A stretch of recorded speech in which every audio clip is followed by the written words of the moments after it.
and no one did. And then Call of Duty, I just couldn't find a game. So.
Hello, everybody. Yes, it is the launch of the PlayStation 4. If you're on the East Coast, it has just gone on sale. If you're on the West Coast with us, it's about 3 hours until it goes on sale. And so we thought, what better way to spend the time than to be in the studio playing around with the PlayStation 4 to kind of whet your appetite and get you ready in anticipation.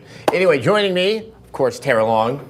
Got 3 games. And our good friend Ryan O'Donnell, you might know him from Area 5 or the One Up Show or Co-op or any number of amazing things that you've done. We're still out there doing things. I'm sure we'll continue to do things in the future as well. Good. Thanks for having me. Oh, it's my pleasure. And this is it, the PlayStation 4. I think instead of just kind of pointless banter, why don't we do that thing that the internet loves, which is taking things out of a box and showing them, because there's some sort of sensual delight that is still forever lost on me. And we're going to detail all the goodies that you find inside of it once we determine how the box opens. This is actually the hardest part of the whole thing. I have never successfully opened a box with that configuration, as you can see by the damage that is already there. Yeah, somebody ripped this open. All right, so here we go. Let's take out the unit itself. The PlayStation 4. This is the PlayStation 4. I have said this before and I will say it again. Damn, it's good looking. It is It quite really nice. is. It really, I don't know if it's just the angle or the brush black and the glossy next to each other, but it is small. We actually brought along the newest version of the PlayStation 3 as a point of comparison. Yeah, this is definitely, the PlayStation 3 is fatter. So this seems to be longer by just about a hair. Isn't this the second most, or the not quite the newest PlayStation 3? I think there's. Oh, I think you're right. I think You're right. there's one You're right. newer You're one absolutely than right. this. But this is the one that people like the best. All Yeah. right, so let's take a look. This is upside Let's down. take a tour of the outside of the PlayStation 4. This is something I think is going to trip up a lot of people. It really has been confusing to me. Yeah. That's the start button there. Yeah, this had to be explained to me when I played my first PS4 game. Nothing about that says that's the start button. That is the eject button. Yeah. And it So- caused me endless confusion. You just kind of glide your finger over the top part here to turn it on, and then the bottom part will turn it off. Yeah, they're capacitive buttons, so they don't really press in. Yeah. And I couldn't see them at first, so I was just touching here and hoping that something happened. I think my finger accidentally hit the right spot. Just the idea, like, it's a new piece of electronics. Let me just touch all over it because Yeah. at some point what I need to have happen will actually happen. Yeah. One thing I'm very happy about, we still have, we have two USB ports Yeah. that are sitting in the front. Yeah. I think in this era, especially with the fact that wireless headsets that are third party are not going to be working right out of the box with this. Your best bet is, say, an Astro or a Triton headset that is hardwired. You're going to want to have those USB ports right there. Certainly. For that. And let's see, what else we got in here? One thing I do want to point out about this, especially about the shape, is that it looks really good. But one thing that I did run into is, because we had one unit that we were sharing amongst all of us, so we were constantly moving this from room to room. It's really hard to get cables out of the back and put them back in because this, like, you can't see any of the cables if you're leaning over the top of it, so you have to physically pick the machine up. Yeah, I actually at my home setup, and to be fair, I think for many people watching, how many times are you going to be moving this around? It is, Exactly. Although to be fair, its size does indicate it can be portable. Yeah, I had to use my wife's compact to actually figure out where some of the HDMI ports were in the back of it. So it is, And we do when you do the have setup. one of those vertical stands as well, which Oh, you yes. said was third party, correct? I think I had heard on the internet that the first party stand wasn't coming out in the States, but it was being released in Japan. All right, so we'll see if here we can is figure out the how to put it on here. headset that it comes with. It's earbuds. Hooks right here to the base of the PS4 controller. You have delicate fingers, Tara. You go for that.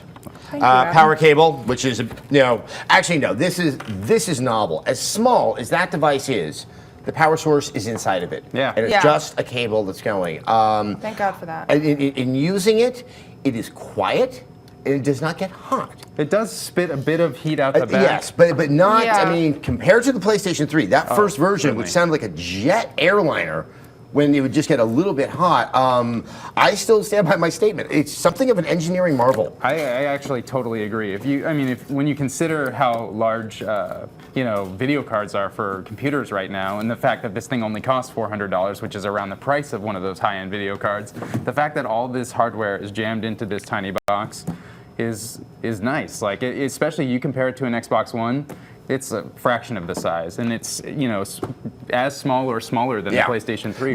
Which means what? 5 years from now, we're going to get this thing that's Tiny about little it's box. about the size of a piece of toast. Exactly. And it'll be the new PlayStation 4. I have to wonder, like, if it didn't have an optical drive for discs to go in, how much smaller could it have been? That's a good point.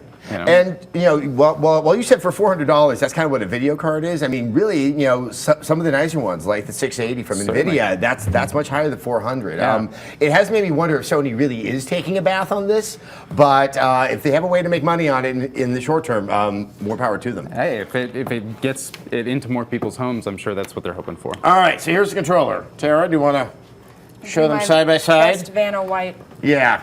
Sorry to put There you in we that go. situation, but So the DualShock 4 is actually, I didn't think about it until now, but it is noticeably bigger than the DualShock 3, and it's a little bit heavier, which I think is good. I think everyone's happy about the weight. Yeah.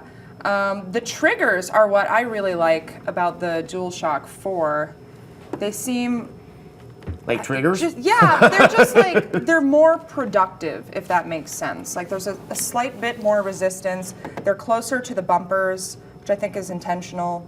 No, but you're right. There is some resistance. It's not kind of the zero-sum game you play with the triggers on the PlayStation 3 controller. It was kind of I'm either pulling them or I'm not. There really are degrees that you can really hold it It's not as easy for your finger to slip off the trigger when you're hitting it, which is something that I think happens quite easily with the DualShock 3. I'm one of the crazy people that actually like the triggers on the DualShock 3. Now, the DualShock 4, I do like the triggers better, but I found that they were great for driving games because of just sort of it felt more like a pedal, but it was not as good, or almost terrible for first-person shooters. And I think that the DualShock 4 triggers definitely Well, are it's easier to use in also, that way. I'll hold this up. It's kind of grooved there to fit with your finger. Yeah. And it almost like, there's almost like a swooping motion, Yeah, you know, indeed. when you're going into iron sights or something like that, that I don't know if it's really changing how I'm playing anything, but there is that sense that it's more satisfying. Certainly. It's Yeah. doing kind of what I want it to do. That what I'm really so in love with is the spread here. Yeah. Of where you're holding it. That this, as you said, it's bigger, Yeah. and it feels like this is made for adult hands, where Certainly. that seems to Yeah. be just a little bit short of really what I think most of our hand sizes are. I think there's just a subtle the groove, The curve, yeah. curve and the groove here, and then the way that it's spread apart. Like when you first put it in your hands, it just feels similar but better. Yeah, in almost it's every sort of conceivable more way. bulbous at the bottom, I would Right. say. So that, I think, kind of makes it more like a 360 controller where it's a little bit easier to grip. And I would have to say, having played Killzone, and I played for several hours with it, I didn't notice the controller, which I think is what's supposed to happen when you have a controller. It's not supposed Yeah. to be kind of there making your hand hurt, or it's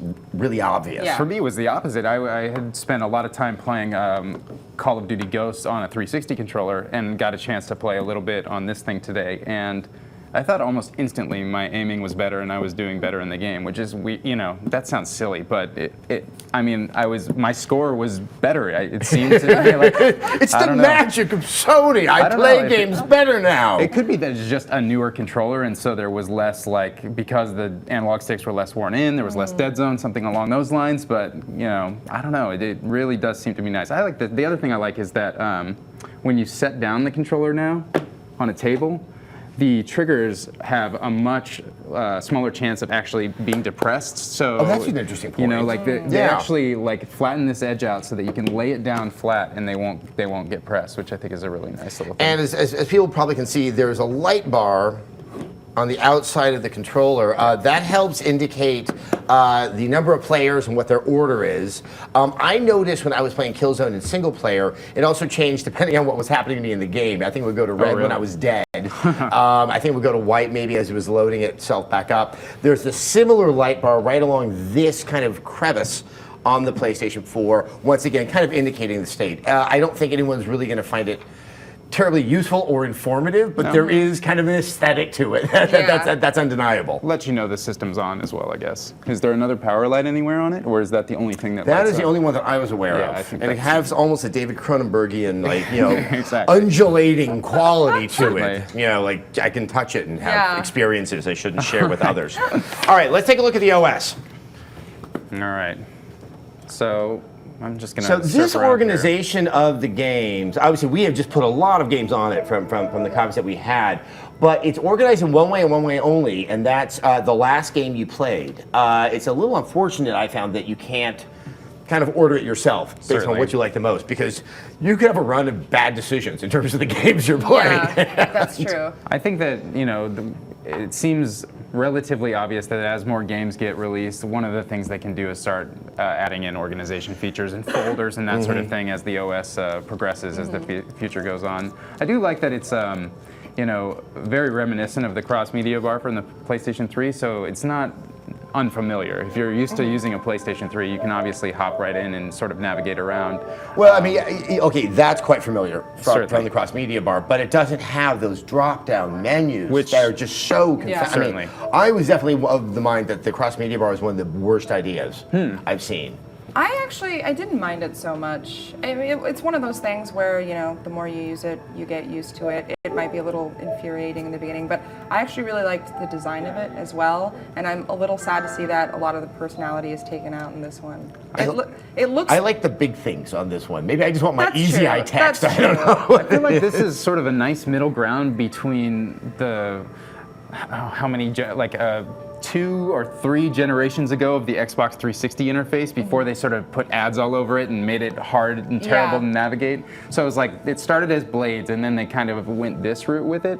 Yeah. And that's sort of what we've got here. And then it has the cross-media stuff that resembles the PlayStation 3 also. Yeah, I think it has a nice, refined, sort of clean look. I agree. I do like that you boot it up and you're not immediately bombarded by a bunch of ads certainly. everywhere. That is a nice thing. Now, I don't know if it's possible because obviously the PlayStation 4 has been out for like, what, 10 minutes in the United States of America, so there isn't a lot of kind of social activity going on. Certainly. But that really is built in quite heavily into the PlayStation 4. Should we try going to Killzone and seeing if we can And find... we can see any activities of what people are doing. So as you can see down there, well, those are, There's a that's community. Hold on, let's see if I can see what's going on over here. I've never done But this a before. lot of the idea of what we saw is that if you have a lot of friends, you're going to have this kind of very long and oddly organized list of what everyone's been doing, what they just last did. It was interesting, but it wasn't. It felt like it was something that hadn't fully come into its own. Certainly. Yeah. That like where I as the user was going to go with that, and it almost made me wonder if I want to be more careful who's my friend. Because too many friends, you're going to be bombarded with a lot of nonsense. Yeah, Now, exactly. I haven't had a lot of time to play with it yet, but I have heard, obviously, that one of the features is real names in your friends list as well. And as far as I know, there's no way to sort between people that are using their real names versus people that are using their old PlayStation Network IDs. But it seems to me that that might help clean up the experience if they could let you sort between those lists, and then maybe the people that you're using real names with are your closer friends, and That's how they I like sort of that's- show up that's at the how top, I was seeing and it. like, I think that stuff is going to really make it a lot easier to. It's get raising what the you want. specter if I will finally identify myself online when it comes to video games. It's an Exactly. internal debate I'm still having. So yeah, I do. I mean, I haven't had that much chance to play around with the UI yet, but I think it's a good first start. Okay, let's hop into Playroom. This is probably what I would recommend everyone just have fun with. Now this does use the PlayStation Eye. It does. Excuse me, the PlayStation 4 camera. Yes. It That's has right. been renamed. It no longer is the Eye. Obviously, that is sold separately, but this makes at least a case for where its functionality could go. Yeah. And I mean, just recently they've started to talk about some of the additional functionality that might be possible because of the camera. Obviously, the Kinect on the Xbox One does things like log you in automatically and various sorts of like eye tracking and that sort of stuff. And it seems like some of that functionality, including the ability to log you in using the PlayStation camera, is already there, and more of it will be coming later. I had an interesting experience when I was reviewing Knack. I was capturing some gameplay footage with it, and I was looking back at the footage later, and I could hear myself coughing over it. Oh, how funny! And I was like, was the camera on this whole time and recording my sound, and I had no idea, and apparently it was. And there was no notification whatsoever that it gave me that would be happening. Not that I minded, but it did ruin a couple pieces of footage. All right, well, we've already set up the camera, so let's take a look. All right, let's hold the controller here. Oh, we got scanned. It's so futuristic. Oh, yes. Oh, it wants me to swipe. All right. There we go. Of course, we haven't even talked about that. I'll talk about that soon with Killzone, but the touchpad, which is something I quite like on the Which PlayStation one 4 should controller. we do? Let's do the little bot guys. Those guys are fun. There we go. All right, these are the AR bots. We had a video up about this little mini game with Scott on our channel. Yes, Reddit There's seems to some- have taken to it quite kindly. Yes, there's some interesting things you can do in this app, turns out. All right. Some things that maybe we cannot show on the internet after all. So we can, just using the touchpad here, by You're just swiping flinging- up, you can fling the little guys. You're making it rain. Yes, making it rain robots. And then we can also swipe in to go into the controller. You can see this is like the inside of a DualShock here. You're shaking it around. Yeah, I can Yeah. move it and shake it. And This is actually endearing. yes. Yeah, so this isn't so much yes. a game as it is just a demonstration of the controller. Yeah. And it does make me actually regret, and I know it's kept the PlayStation 4 cheaper, but that the Eye was not bundled in. That I don't know if we're going to lose some of this more innovative or interesting stuff if a developer is going to have to make versions of a game that are suitable both with and without the camera. Yeah. Certainly. And I'm thinking of Media Molecule first and foremost. If anyone's going to figure out what to do, it's going to be that company because they seem to never, ever have a lack of good ideas and very creative ones I would never think of. Okay. And I love that this has a little speaker on it, and the little bots are yelling at me the entire time that I'm shaking them around. That's apparently we're fantastic. getting a lot of friend requests by Yeah. running this live Maybe stream. we It just should have occurred to turned me. that notification off. Enjoy We'll see how 5 much more of seconds that fame. happens There you go. throughout the evening. Hey guys, also just so you know, we are trying to make this interactive with all of you. You can reach us by using the chat on YouTube, using the chat on Twitch. You can also use Twitter. At Rev3Games, we'll be monitoring that and the good questions. We'll see if we can get you an answer or comment or statement, or maybe we will just ignore you completely. Did we tell people that Nick is over here answering Yeah, Nick's chat over there questions? monitoring the internet. Hi, Nick. Yeah, we have a lot of questions. I wouldn't promise good questions quite yet, but we do have questions. So Oh, that's good. yeah, a lot of people want to see the Like Wobble test. existential ones or ones that are pertinent to the PlayStation 4?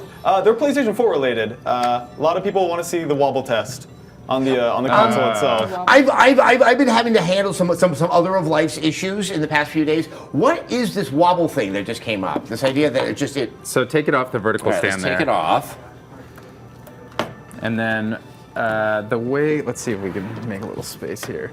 But I think that the idea is that if you touch a corner of it, you can get it to wobble. Oh, there it is. All right, so let me make sure we're on So a it's like a flat surface. table if you're eating al fresco. Yeah, exactly. And you can press a corner down and get it to wobble a little bit. So this is Wobble-gate. So that is the current controversy du jour. Yeah, that's is there is a wobblishness to the PlayStation. Is 4. that because of just like the little sticker things they put underneath it?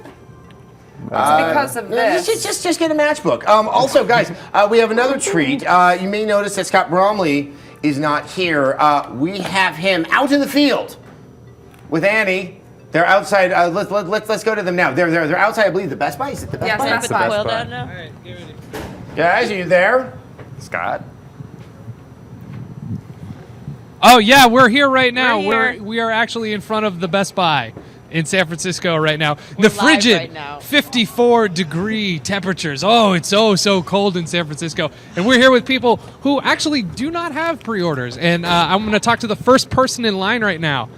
Are you the first person in line? First person in line. How long have you been here? Boom. Close to 22 hours. 22 hours? 22 hours? Almost a full day. Have you Are you never freezing?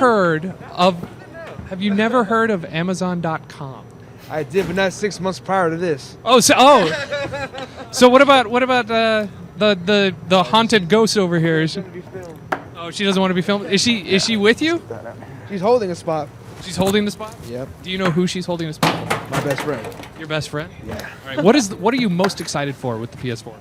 The most thing I'm excited for is the next generation graphics. That's what I'm looking forward to. Seeing how it looks in true HD. I'm looking forward to that. What game are you planning on picking up tonight? Killzone, Killzone. first game. Yeah. Are you okay? You're excited. Now, do you know how many consoles they have inside for people who didn't pre-order? Since I've been here, they changed the number. So What's the number that it? 10, now it's 25. So it might be even more or less than that. I All don't right, know. you just tell me when you want. When All right. Well, you're lucky. You're lucky. You're definitely getting So one. I'm getting one for sure. You're getting one. All right. We're gonna move down the line. And talk to more people. All right. How long have you guys been here tonight? Live internet television. Since 1 p.m. What made you want to be one of the first people to get a PS4? Well, we're into PS4. Like, we're into PlayStation, basically. And we like to play a lot with our friends. So, what's the first thing you're going to do when you unbox your console? Hook it up and play. Hook it up. Where exactly are you going to place it in your home? Right in my living room, the 50-inch upstairs, and I'm ready. So, what game in particular are you both of you guys most excited about playing? Call of Duty. Exactly. Call of Duty. Yeah. Yeah. Call of Duty is very popular, and especially because it's really fun to play with. If you think of if you actually play with, if you actually play, you will have go fun. online and shit. Yeah, and especially because everyone just starts. It's crazy, but it's fun. Yes. So, are there any features that you're really excited about with the new unit? I just want to see the new graphics and see how I look on a big screen TV. So yeah. that's Especially it. on an HD TV. Yeah. Especially on those. Because I have one at home, so I'm ready to just put it in my TV and just look at it and play with it. All You night, know, huh? All yes, night. all night. I don't have time for anyone. Don't call me, don't text me. Yeah, don't call me. don't text me. All right, so don't bother trying to contact these two. I don't have time for y'all. Tonight they're going to be focusing on the PS4. Do you have any questions? No, I'm just so happy to see a couple just getting ready. You know, they're brother and sister. They're not brother and sister. What are you guys? Friends. All you gamers out there know what that means. We all know what that means. Wow. You guys are gonna have fun tonight. You guys are gonna have a blast. All right, good luck. Thanks, guys. Thank you. All right, and we're going to be reporting to you guys from all different spots around San Francisco tonight, probably just two. And we're going to check in with you guys in about 30 or so minute with more people in line. So, Adam and everyone in the studio, back to you guys.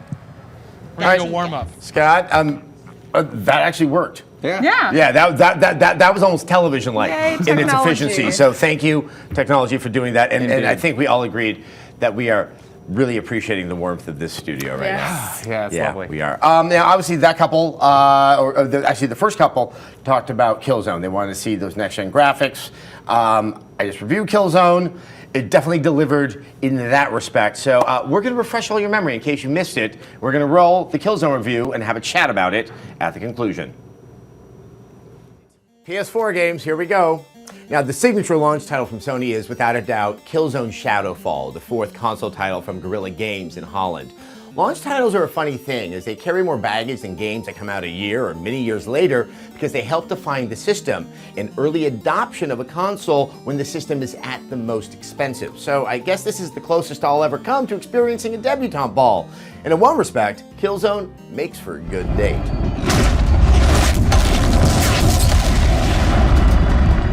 That's a lot of pretty. Man, that is a lot of pretty. It's like someone went to the pretty store and bought everything and then performed a smash and grab at the beautiful warehouse. Killzone Shadowfall is an understandable choice for the launch of the PlayStation 4. Guerrilla Games are no stranger to technical prowess in their visuals, and Shadowfall handily demonstrates the performance of the PlayStation 4 in this bonanza of fidelity, depth of field, and particle effects.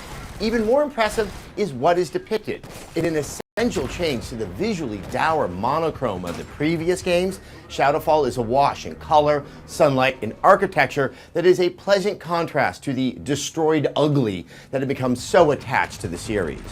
Even when the game finds itself in a setting that is familiar to shooters, large hangars, spaceships, there's an undeniable novelty to how it all looks, and when it comes to slums and office towers, there is a perceptible sense of awe. I'm gonna look out for you. I need you to do the same for me, okay? But processing power can't help writing, and Killzone Shadowfall, despite its visual variety, is one very pretty, very clunky tale. Taking place decades after the events of Killzone 3, where Helgen is obliterated in near-complete genocide by the Vectans, those that survived were given part of the Vectan planet, separated by a big wall. The game begins with tensions quite high between the two peoples as you play Lucas Kellen, a Shadowfall agent working for a commander who has no interest in sharing his homeland with their former adversaries. The simmering tensions between the peoples heat up, and the presence of a new genocidal weapon is discovered that both factions race in battle to control and wipe out the other. There's aspects of this story that are interesting, especially the invoking of the Cold War and the current issues between Israel and Palestine, to say nothing of it just being an escapist action yarn. But despite the visual sweep of helicopters, exploding buildings, and trains, there's no thrill in this tale. Even when moments of surprise or awe occur, it's so familiar, so telegraphed, that it's only remarkable that it hasn't happened already.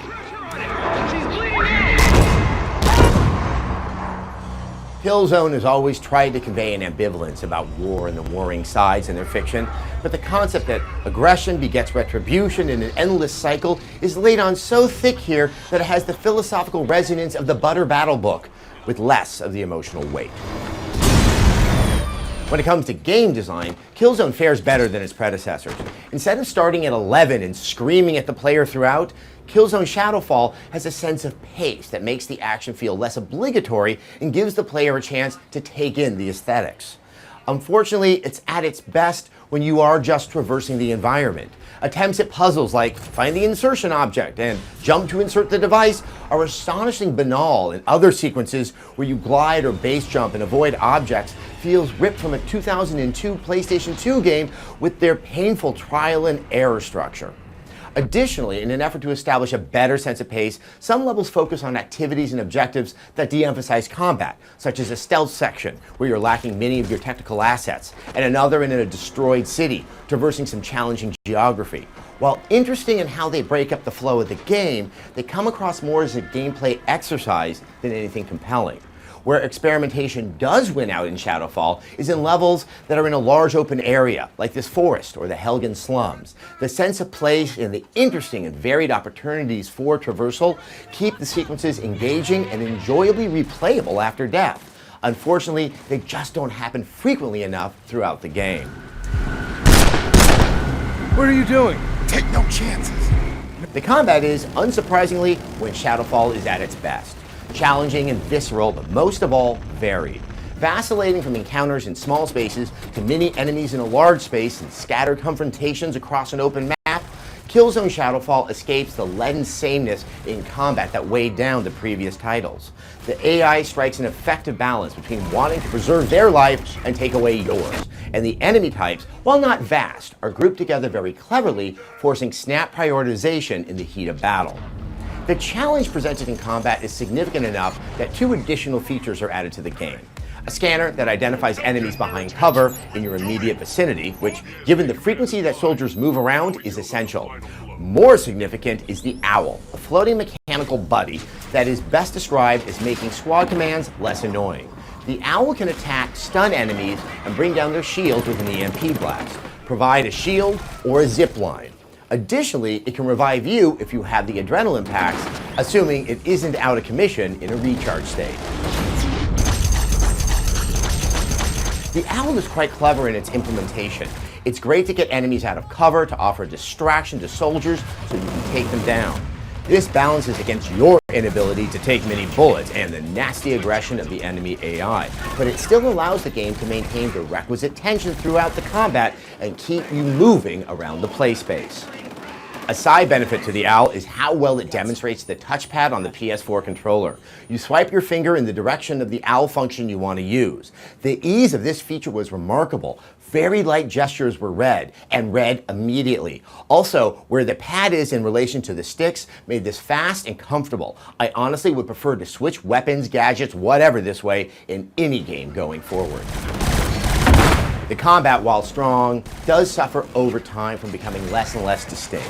The last third of the game had fewer and fewer moments where I felt careful thought had been put into the encounters, and it descended mainly into holding positions against waves of enemies in spaces of varying sizes.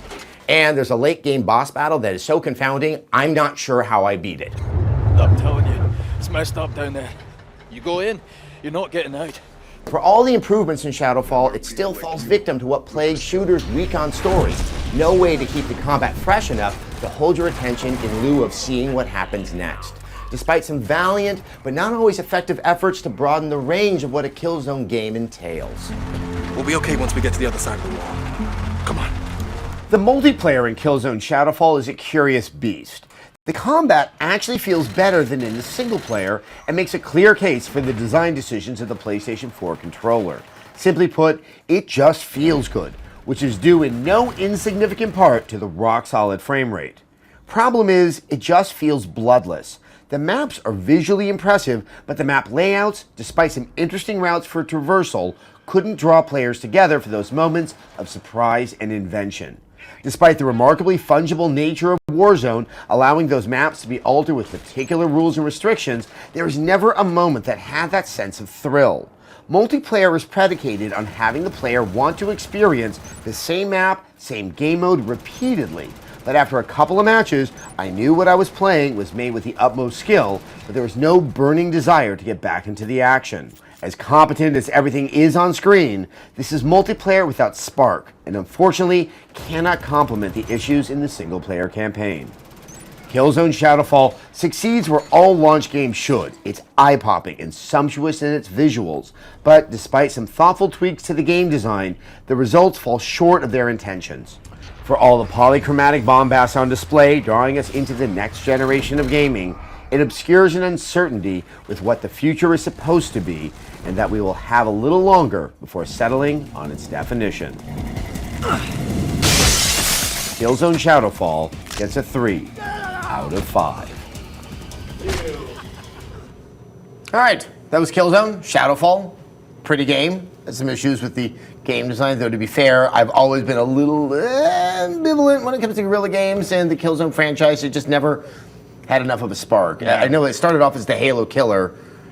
Killzone 2 was the great controversy to demonstrate the graphical prowess of the PlayStation 3, and then we found out it was a manufactured trailer that then turned out to be valid. Yes. So, I never liked Killzone 1. Killzone 2 I thought was kind of junky too. Killzone 3 is when I started to like, I still think it's mediocre, but I haven't played much of this new one yet, but I have played the Vita one, which I thought was actually kind of great in its way for, you know, because it's a Vita game. And I played a lot of the multiplayer just because I kind of got a kick out of holding, you know, online FPS multiplayer in my hands. So I actually really do want to play this game, and when I turned it on, I have to say, I looked at a bunch of PlayStation 4 games today. This is the only one where immediately I was like, oh yeah. next generation, this is what you're paying for. Well, let's go ahead and have you jump in so right. you can have the opportunity to play it. This is about a third of the way through, maybe a little bit more. I chose this level because this is one of the better examples of kind of a wide open space as you're playing in. There's a lot of different ways that you can traverse it. This was the game in the single player at its best, and it happened about 1.5 other times in the course of the game, unfortunately.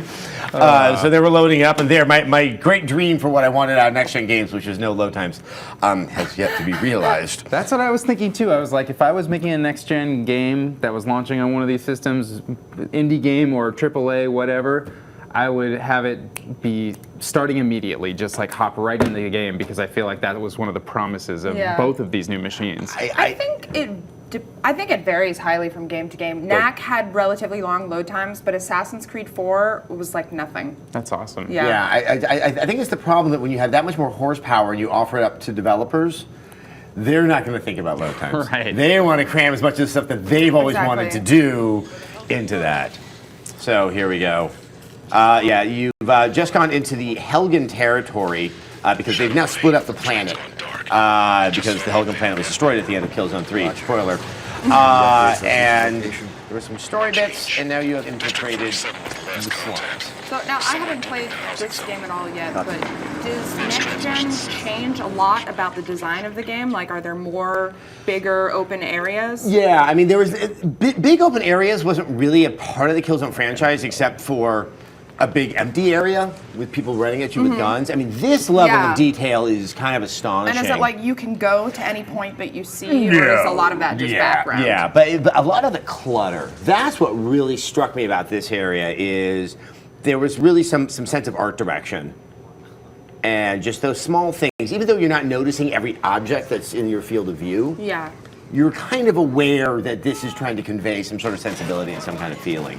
That's the extent that it's next gen. I would say that the AI was impressive, but I'm still not seeing. That's what I really want to see out of next gen games is some really thoughtful AI design. Yeah.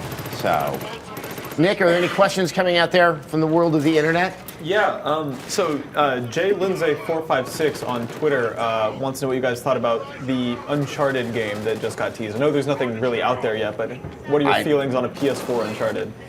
That is about as surprising as tomorrow being Friday. An inevitability.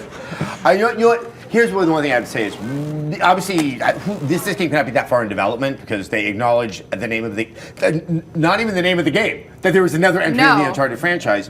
Why wasn't this done before? Why is Sony waiting until launch day to kind of make that case for the incredible catalog of games that they're going to have over the next few years? I'm guessing it's probably so not far along at this point that they didn't even, I mean, the teaser that they showed was like less than 10 seconds, and it didn't even have a name with it. It felt a little defensive on their part. You know, they have lost Drive Club, which is quite unfortunate. Obviously, Watch Dogs is not a Sony game, but really, that would have been a very, I think, an important pillar. It's almost like these announcements are kind of, hey, we're going to have this stuff, we're going to have this stuff. Don't forget about this game. Yeah. So, you know, there's one part I would like to talk about, and I see if I can have you play with that there. The owl. Okay, well he's going to come revive you. Me now. So by swiping various directions on the touchpad, you know, it's just the 4. Hold on one sec here. Nope. So yeah, what you like to do with the owl is if you touch it to the left, that's the stun. It's very useful against these guys. All right, let me touch it to the left. Yep. Now you've selected it, and you can activate the owl now on With L1. L1. Got it. Now what I wanted to point out, it should be much easier now that you hopefully have dealt with. Slide into cover here. Okay, I think we're safe-ish. Okay, so how about you swipe up and swipe to the right? It does not take much in the way of a gesture to make that happen. No, it's certainly super easy, and it gets it right. And where your thumb is in relation to the stick, it's even easier because it's not like going to the D-pad where I think there's, you know, those moments of uncertainty as your thumb is traversing along the face of the controller. It really, I mean, I'm just using like the side quarter-inch of the touchpad to do these movements, and it's 100% recognizing every single move perfectly. I think there's a lot of future with that touchpad. I agree. As I said in my review, if people want to do weapon switching off of that touchpad, I think that's where I prefer to go. The D-pad sucks because you can't move or do anything while you're using it. With this, you can still be moving around and doing stuff. I've become so sensitive to this after playing Wind Waker on the Wii U, where by having the buttons below the stick, I couldn't figure out why I was having so much trouble playing the game, and then I realized that's about a good half second where I'm not engaging on sort of those key buttons. Yeah, and you have to look down to figure out where it is. I know, which is something that, you know, we're professionals. That's a hard one to have to admit, that you're looking down on the controller to see where to look. I have no hand-eye coordination. So this is the other thing that I think we're going to have a year to get through, lighting effects. They are very, very impressive, but it almost reaches the point of overkill, not just in this game. I'm seeing this in a lot of the next-gen games where it's like, oh, let's just have shadows. Yeah. Because we can. Yeah. Also, lots and lots of lens flare. I don't know if that's a lighting issue so much as an artistic thing, but no, it's lighting. It seems plentiful. So this part actually I found to be very, very hard. All right. Now, if you go over there. Okay. Hold on, let's use this guy for now. Yeah, you want to get him now because he's calling in reinforcements.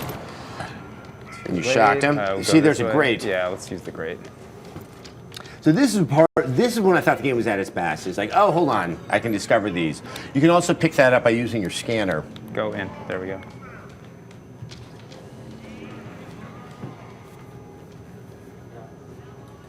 Yeah, these are the parts of Killzone that I've always liked the best, where they end up feeling a bit like a first-person Metal Gear Solid sort of game. You know, using a little bit of futuristic tools. You know, trying to rely a bit more on stealth, a little less on your, you know, gunplay. Stealth became a lot more important in this game than in previous Killzones, I found. That's great. Nick, do we have any Killzone questions from the internet? Not specifically to Killzone, but we have a lot of stuff about the general UI and interface. I think a lot of people are interested in how easy it is to get around. Peyton Goins from YouTube asks us, is the new UI faster than the PS3's? Because I hated how slow it was trying to switch from the dashboard to the PlayStation Store. Everything is faster than the PlayStation 3's UI. Actually, one of the things that I think is most striking about the PlayStation 4 is just how fast. Yeah, it really is. If they wanted to go a little bit slower and then upgrade it a year from now, it probably wouldn't cause me the same kind of whiplash that I'm feeling in this transition. I think they realize that they're their own worst enemy when it comes to stuff like that. I mean, just the fact that you can pretty much play a game almost immediately after you start downloading it is a clear sign that they're aware that their system has some room for improvement. Yeah. There you go. Let's try this again. Oh, forget it. I'm out of here. This is also one of those. I like the challenge because you take so few bullets. Oh no. But and this is true for so many games, the idea that, okay, we're going to desaturate or we're going to obscure your vision with blood. Yeah. Yeah. When you probably most need to get your bearings and see what's going on. This is more keenly felt in this game than I've It's realism, experienced. Adam. I guess that's true. When you get the blood in your eyes, and you're like, I can't see anything. That's the last thing you see. So obviously, we're before not you die. showing it now. Go in there. Multiplayer was fascinating to me because, while I have no reason to believe this isn't 60 frames a second, I could really feel the 60 frames a second in the multiplayer. That's kind of very pleasant. It sometimes almost feels like things are going slow in your movements, but really it's just this smoothness.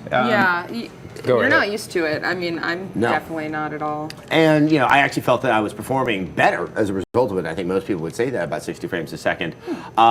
Unfortunately, it just never popped for me in terms of level design. Oh, we have some multiplayer that's up. So actually, that's some footage of the multiplayer there. How was it reviewing this game on multiplayer? I mean, it was at an event. It was kind of a loud room. It was not ideal to say the least, but I got quite a bit of time in on it. And there were no connectivity problems or anything like that? No, though I cannot say for certain if this was going through the PSN. Definitely. Are you okay there? Oh, I'm good, thank you.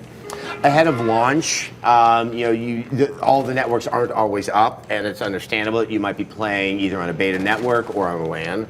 That this is something that we're going to have to see how this functions out in the wild. Obviously, this is not where Sony's strongest suit has been, but as we've seen with the speed of the UI and everything else, I think they're aware of where they fell short, and they seem to really be redoubling their efforts to address that with the PlayStation 4. Yeah. Nick, you're gesturing over there. Yeah, we have a question from the Ray Zombie on Twitter about Killzone. He noted that you guys said that this is the first game that kind of feels next gen. He says, what about this new Killzone makes it a next gen game? Next gen. Looks next gen. Does not feel. Okay, that's an important distinction. Really, it's primarily how it looks. There's nothing in the game design that strikes me as all that next gen. In fact, actually, to your point, Tara, when you asked if can you go all the way over there, you can't. And in that, you can almost see the promise of something next gen that actually isn't fully realized. But visually, it's absolutely incredible. And you know what? That's what launch games are for the most part. You know, it's when you buy a new car, you like to go by your friend's house and show it off. And this is kind of what Killzone and a lot of other games are. It's like, come by, I got this new game. This is the one you're going to pull out. You're going to show to your friends. Certainly. But no, there's nothing in the game design that feels like we're seeing what the future is. Yeah, I feel like it'll probably be a couple of years before you really see stuff like that. I mean, even a lot of the launch games that I've been playing, other people have seen me play them and said, this doesn't really look all that next gen. Well, and then there's the problem when you're dealing with third-party games like Assassin's Creed 4, where you have a game that's been designed for existing platforms and for new ones. And so, once again, you could improve the graphics, but how much more can you change and you don't have two completely different games? Exactly, and Assassin's Creed is one of those games that was originally designed for the PS3 and the Xbox 360. So I think it was clear from the very beginning that next gen wasn't going to be all that big of an upgrade. Even in graphics, I mean, it looks great in the environments, and we'll talk more about this later, but the facial animations are pretty much indistinguishable. Well, it's also, you need artists. Just because you have things that are higher resolution and they have a lot more bit mapping, you still need an artist who knows how to take advantage of that and do something that doesn't fall into the uncanny valley. Exactly. You don't want it to be creepy. You want it to be realistic. Yes. And on the note of creepy and realistic, I'm going to have an awkward segue. The next game we're going to talk about is the other unique game to the PlayStation 4 launch. Actually, we're going to get to that in a second because we do want to thank our sponsors because we have sponsors, and we would like you guys to thank our sponsors as well. And it's Netflix. As you know, Netflix lets you stream movies and TV shows straight to your home, saving you time, money, and hassle. It's also available on the PlayStation 4, so it's quite relevant tonight. You can get a free trial membership by going to netflix.com/Rev3Games. Please do that. It helps make these 3-hour live streams all the more possible in the future. Let's do one other thing before we get to Knack. We have a map. It's our PS4 tracker. It's kind of like the Santa tracker, if Santa was a PS4. That's really kind of creepy. So there in the blue, that is where you can currently be buying a PlayStation 4. Road trip. So Looks like, okay, Ohio is covered. That's going quite fast for a 3-hour time difference. Well, there's all the different parts of the country. It looks like Illinois is... Nobody cares about that part in the middle. Illinois is kind of getting ready. And then there's some other states. Peoria? I think that's one of them. Yeah. That's one of them. Yeah. So yeah, if you're in the middle of the country, alert yourself to Nick. Let us know where you are and how many moments away, and then maybe we'll try to fill you in on our PS4 tracker map. Okay, with that, let's take a look first at Tara's review of Knack, and we'll discuss it on the tail end of it. At the inauguration of a new console generation, and with it comes Knack, the PS4 exclusive that Mark Cerny has been hyping up for months now. So, how is the full game? Let's find out. Well, Knack, let the adventure begin! I can't wait. As one of the few first-party PS4 launch titles, Knack has a lot to live up to. Its similarities to popular Sony franchises like Crash Bandicoot and God of War make it poised to become the next big series, but is it capable of doing so? In many ways, the answer is yes. It has an interesting mechanic, a lovable central character, and an action-adventure quality reminiscent of classic beat-em-ups. But, like most highly anticipated titles, the game is not without its problems. Mark Cerny has likened Knack to a Pixar film, which is a pretty generous comparison. Aside from the obvious cartoonish resemblance, the story is pretty standard video game fare. A war is raging between goblins and humans, and our first line of defense is Knack, a sentient being composed entirely of ancient relics that have binded together to create something far more powerful than the sum of their parts. Knack's ability to grow tall and shrink down to small sizes is the distinguishing gameplay element here, and one you'll frequently refer to throughout the campaign. You call it Knack, is that right? Actually, I call myself Knack. Alongside this adorable pile of junk is a ragtag team of characters with ancillary connections to the storyline and very little personality beyond that. You can clearly see the tone that the developers were aiming for, but without strong characters to back it up, it's hard to care at all about this story. The dialogue is cheesy and unabashedly cliché, with all the puns and one-liners you'd expect from a B-grade DreamWorks film. Guess we'll have to settle that score later. The voice acting is also strangely inconsistent, with personalities that just don't seem to fit the characters. I'd never have guessed. The thoroughly mundane story is thankfully tempered, however, by an undeniably fun mixture of action platforming and classic beat-em-up combat. It's a simple system with one attack button and 3 combo moves, but the approach is all about strategy. Knack's only weapon is himself, so his power has to come from his size, which grows by collecting shards of ancient relics. And because his size is directly tied with his life bar, the game incentivizes you to avoid damage. The smaller you get, the less powerful you become. Likewise, Knack can get so big that he tramples over enemies with ease, leading to what are undoubtedly the game's most rewarding moments. If there's one thing Knack gets right, it's the inexplicable pleasure of Godzilla-level power. Occasionally, Knack can incorporate outside materials like ice, wood, and metal to form a shield against enemies, which slowly disintegrates when exposed to the elements. Oh yeah. He can also shrink down to his most basic form, glass, to bypass security beams and fit through tight spaces. These elements add a fun twist to the game, but they're not a hugely significant part of it. Most of your time will be spent as regular-sized Knack, which is good for players who want a challenge. If you've read any of the hands-on previews of Knack, then you've probably heard one consistent thing about it, which is that it's extremely difficult. And while I would say it is difficult by most video game standards, and particularly those that seem targeted for a younger audience, I also think that a lot of that difficulty can just be chalked up to beginner's curve, because your success in the game really hinges on the different enemy types, learning their behaviors, and knowing exactly how to deal with each kind. The vast array of enemy types is easily Knack's most impressive quality. Every level is packed with dozens of different enemies, each with their own unique behaviors and weapons. Even the most innocuous ones can kill Knack in less than 2 hits, and many of them move so quickly that it's imperative to have a plan of action. The boss fights are particularly enthralling, posing a daunting challenge that may seem impossible at first, but is solvable with perseverance and some good old-fashioned trial and error. So slow, Knack. Because it is a first-party launch title, Knack will inevitably be judged by its graphics, which is one area of the game in which the developers clearly played it safe. Obviously, a cartoonish art style is going to be less impressive than a super realistic battlefield splattered with blood, so those of you looking for the best possible demo of next-gen graphics probably won't find it here. What you will find are beautifully designed environments that get significantly more intricate as the game progresses.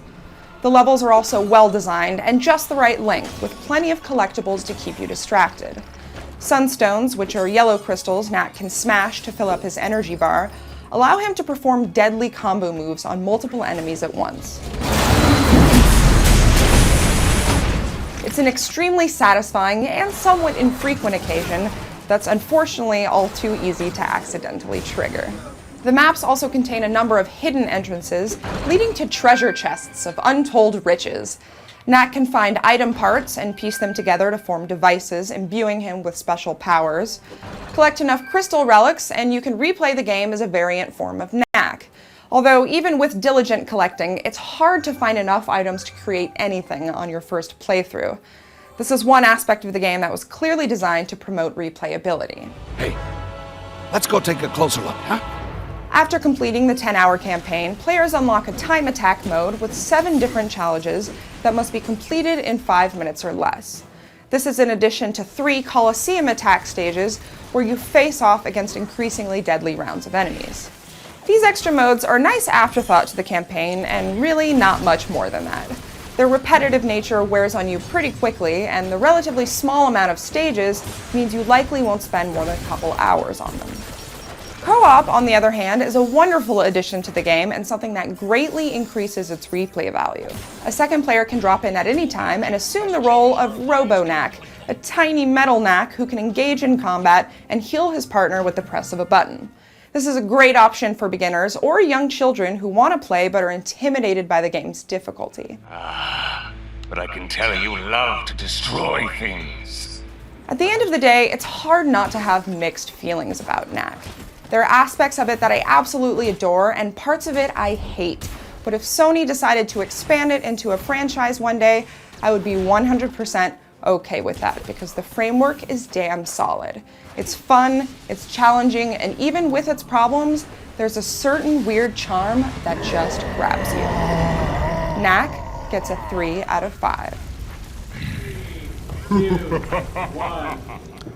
All right, there's Knack. Yes, the second 3 out of 5. Yeah, it's the second 3 out of 5 exclusive title for the PlayStation 4. Yes. I'm going to go ahead and play some of it, and I'll probably give me some questions here. But you said this is fairly early on in the game? Yeah, so this is still the first chapter of the game, and what the area you're in right now is basically kind of like the tutorial of the game, which is very simple because the game itself is simple. Okay, so there's actually a speaker that's in the controller that when the goodies are coming out, it has a nice ratchet and clank. I just like that sound. There's Like, something you get so stuff. satisfying about it. I don't know what it is, but it's really great, and it comes out of only the controller, I think. Perhaps the TV as well, but yeah. So this is the game. This is one of the games that they were really hyping up when they announced this at E3. Well, this was even announced back in February. I think this is the first game they showed. Yeah, and there were a lot of things that they promised about it back then, some of which made it into the final game, some of which did not. One of those things is remote play, which, from what I understand, is not supported by Knack, although I believe it was when they first announced it. Yeah, it was the first game that they actually showed using remote play. So Whoa, that's I'm not fascinating. doing this right. Yeah. This is Mark Cerny. He has done a lot of other games. In my review, I compared this to a lot of the PlayStation classic titles like Crash Bandicoot and God of War. He has worked very, very closely with Insomniac Games and with Naughty Dog, especially on Jak and Daxter. Yeah, Jak and Daxter, Ratchet and Clank. You can see a little bit of all of those games. There we go. Now I understand what I'm doing. Except I think, unlike the previous games, which have sort of the cutesy art style, this one is more intended for children. The gameplay is a lot simpler, although It definitely doesn't indicate game. the same kind of violence. Not that, I mean, Ratchet and Clank was gun-oriented, and Jack and Daxter, once they got to the second one, Yeah. it was a weird, dark world. Exactly, it all took place exactly. in. And this is like pretty much through and through intended for children. I already This is a fun room. I already got the These are thing out secret of there. rooms. You're playing my save game I'm playing right now, your so saves. almost I all thought the something collectibles exciting was have been happening. gotten already.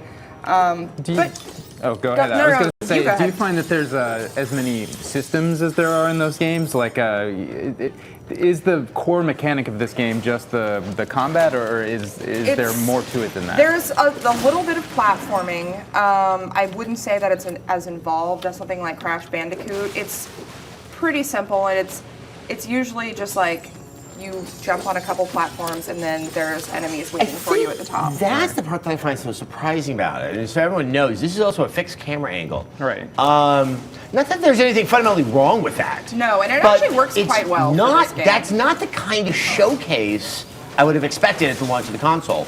I mean, probably one of the greatest launch titles ever was Mario 64. Mm-hmm. Certainly. And boy, I would have done anything for kind of like an open environment platformer. I mean, that's just, something that is woefully lacking. Mm-hmm. It does seem like a strange title to be one of the two launch titles, for a new system launch. And I would guess that they didn't necessarily plan it that way. No.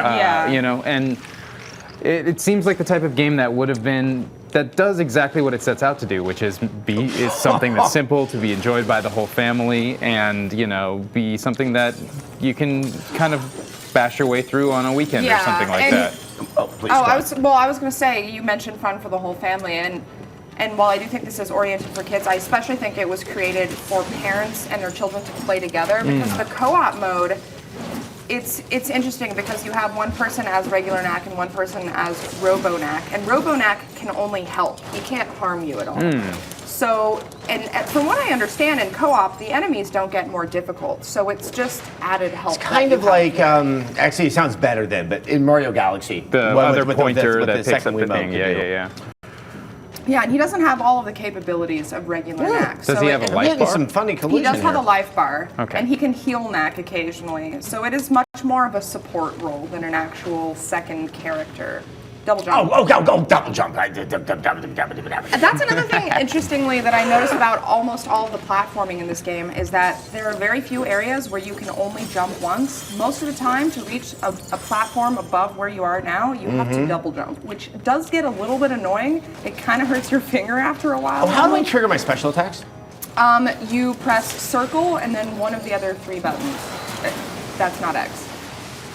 And now you want to go now I can move around and I'm destroying them. Yeah, That's and you fun. have pretty and much that's what all the of yellow your- crystals are building up. Exactly, and yours are all full right now, which is strange because I guess only two of them are full. It looks But like no, they it were all can full. be confusing. They were all full when I. Okay, right so before I yeah, triggered only it. two of them are technically full. It's just showing that you have four that can be filled.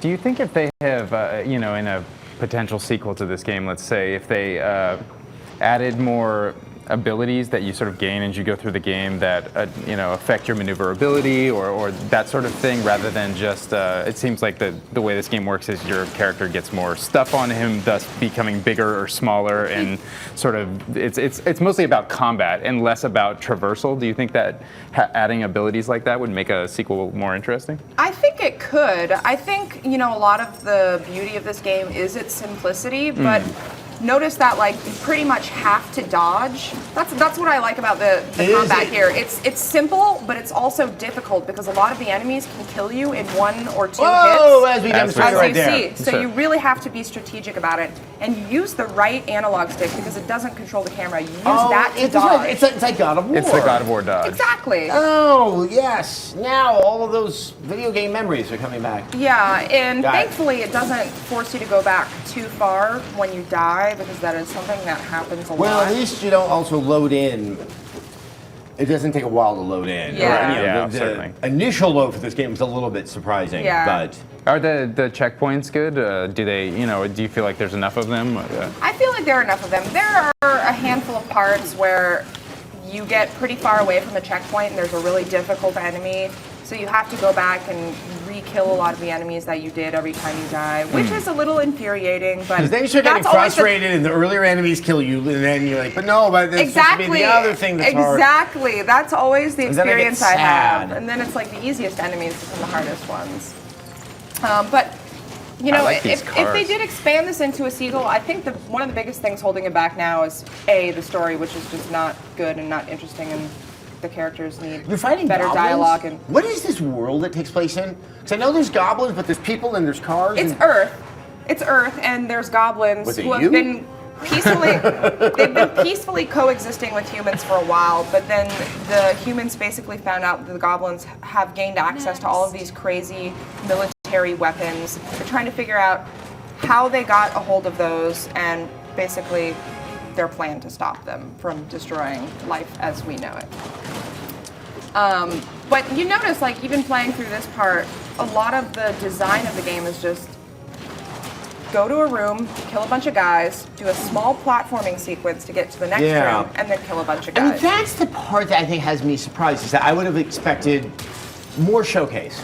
Yeah, You know, bigger areas. There are a couple areas where you're just sort of running around a big city, but again, like, most of the game is extremely linear like that. This game has the most bizarre art direction. I know that people compare it to Pixar and that sort of thing. There are parts of it that I think are actually super beautiful, just in terms of, you know, like these cars I think are really nice looking, and even these robot enemies you're fighting here are pretty cool looking, and then there'll be another scene where it just seems a little uneven. Some of the human characters might not look that interesting, that sort of thing. Cutscenes, Ryan, do you want to take a whirl? Sure, why not? Are strange because look, I don't have any problem with sort of simple geometry. And you finish the experience, you know, like with, I can't even describe it. I've never seen a Pixar movie that had it like. You know, invokes Marcel Proust at its end. I do not imagine that we're having that kind of reference to great works of French literature in Knack. And I mean, the way they introduce all the characters just in an opening cutscene with like little titles, it's just, it feels lazy.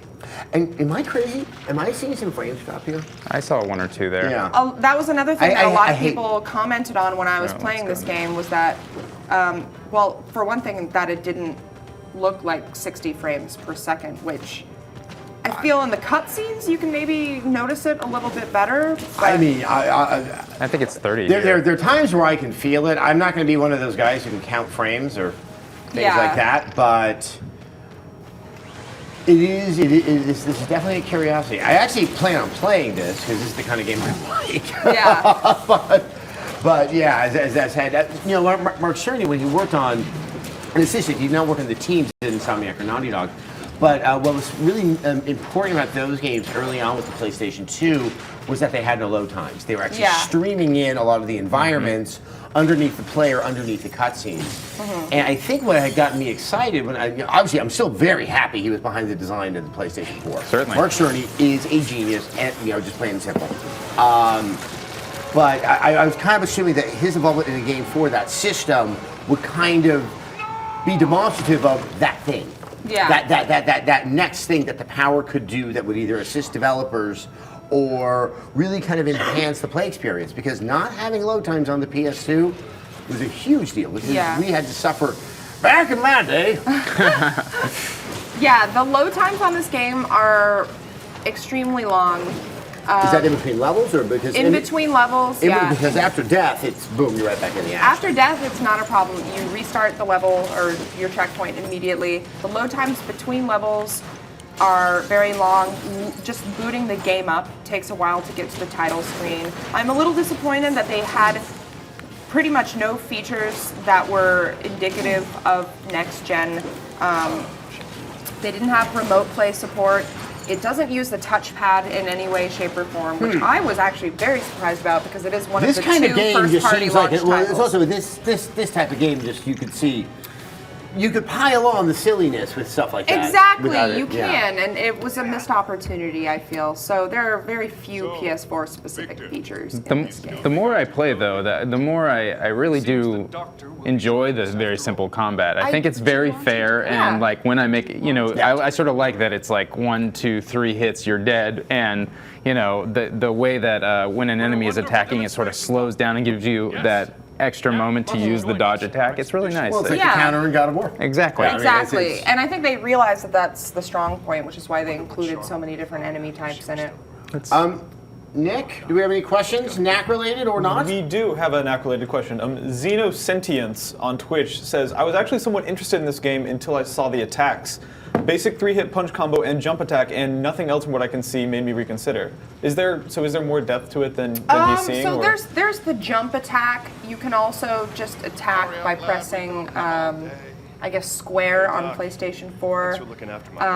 And then there's the 3 combo moves, and that's really it, plus dodge. It's very simple, but again, It seems to be in those moments that it is more on that dodge. Exactly. It's kind of a block-based game rather than an attack-based game. I feel like it's almost like a rhythm game in a way. Like there's an air dodge as well, so you kind of just mostly dodging. I think it's the type of thing that if you marathoned it on a weekend, which is what I just implied you might want to do, it might get a little stale if you were playing it. But if you played it over, hour-long chunks over a little bit of a longer period of time, you might not get as bored of it. Then again, it's the type of thing where, as I was saying earlier, I feel like if they sort of for a sequel and added more moves as you went on, that might make it a little bit better.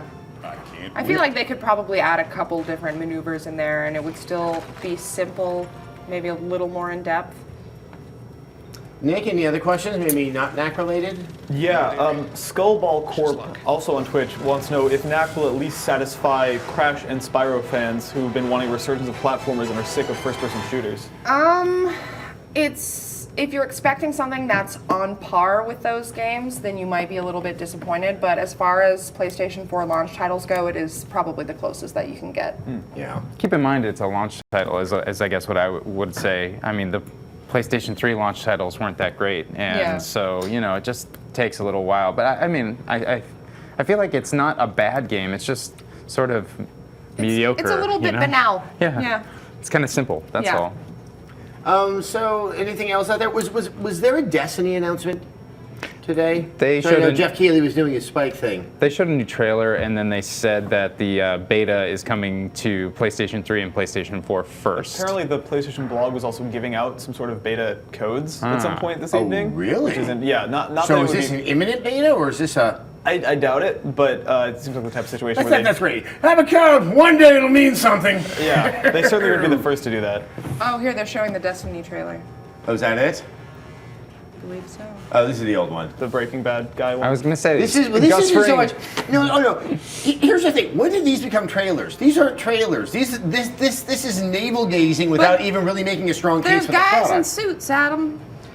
Remember when trailers used to give a sense of things. narrative and have a sense of thrill, and now it's like, we're working on magic. We'll show it to you someday. A lot of the game hinges on having specific areas of enemies and not much beyond that, because I don't know, I just think that's sort of how the game works, and it works well. It can get a little bit stale at times, but I do feel like there's a way that you could open that up a bit more and have players be able to make a little bit more choice in there, because now there's pretty much there are a couple areas where it opens up and you can go to one of 3 directions, but you're going to come back to that area and hit all the other directions anyway.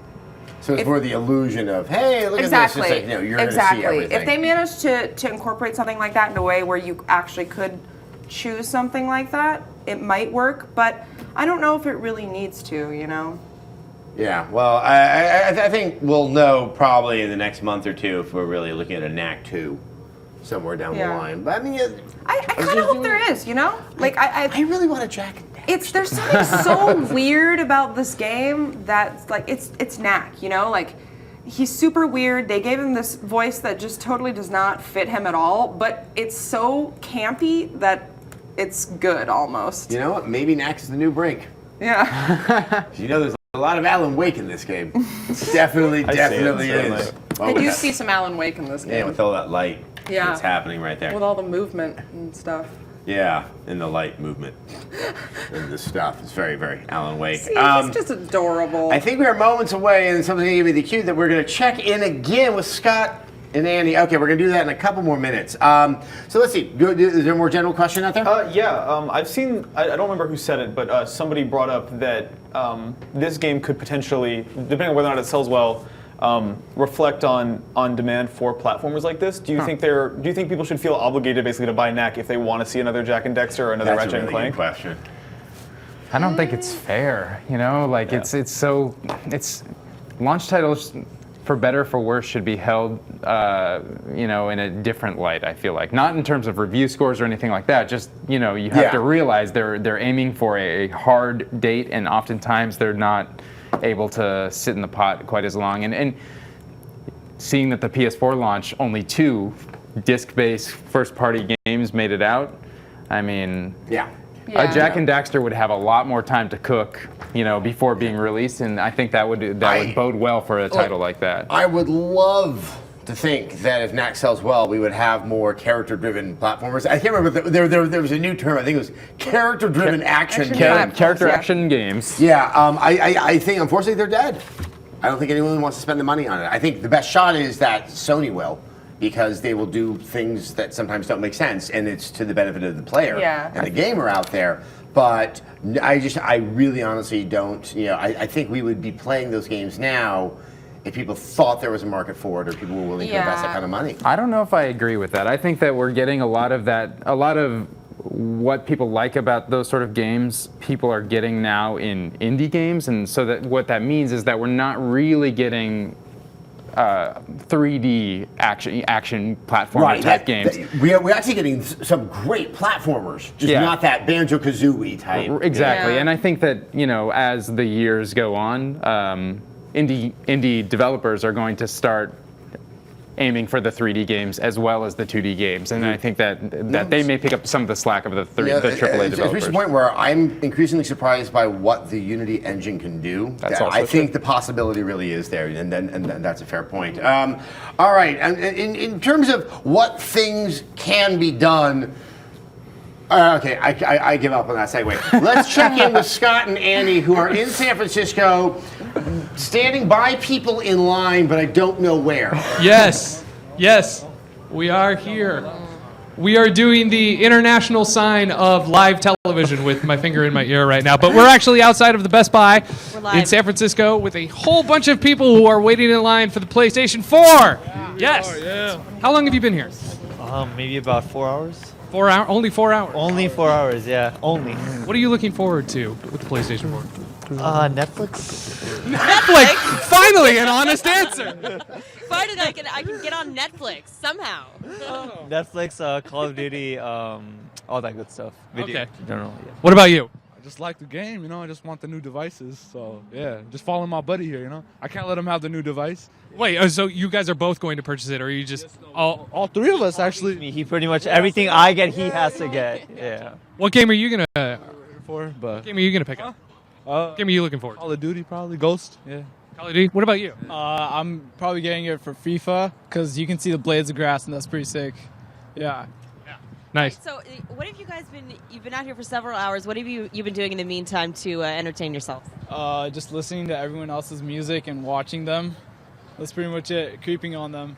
Yeah. Creeping on people. Creeping on people. How do you creep on someone in line?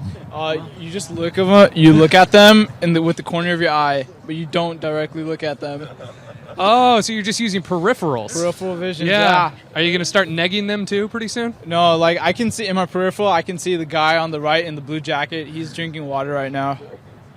I hate to break it to you, but there is no one over to the right wearing a blue jacket right now. You might be colorblind. I don't know. No, I'm not. He's just nervous. It's his first time being on TV, you know, or on any type of video, so just kind Hey, of. have you Tell you the guys truth, heard I of, just got here. I do not know what I'm here for, but you know. He's cutting! He's cutting in line! Have you guys heard of a website called YouTube.com? Yeah. Are you aware that you're on the front page of YouTube right now? No. Annie might be lying. I don't Well, you are. What's the channel's name? The channel's name? Yeah. CNN. CNN. Oh. Yeah, we got a new logo. Yes. Okay, cool. Yes.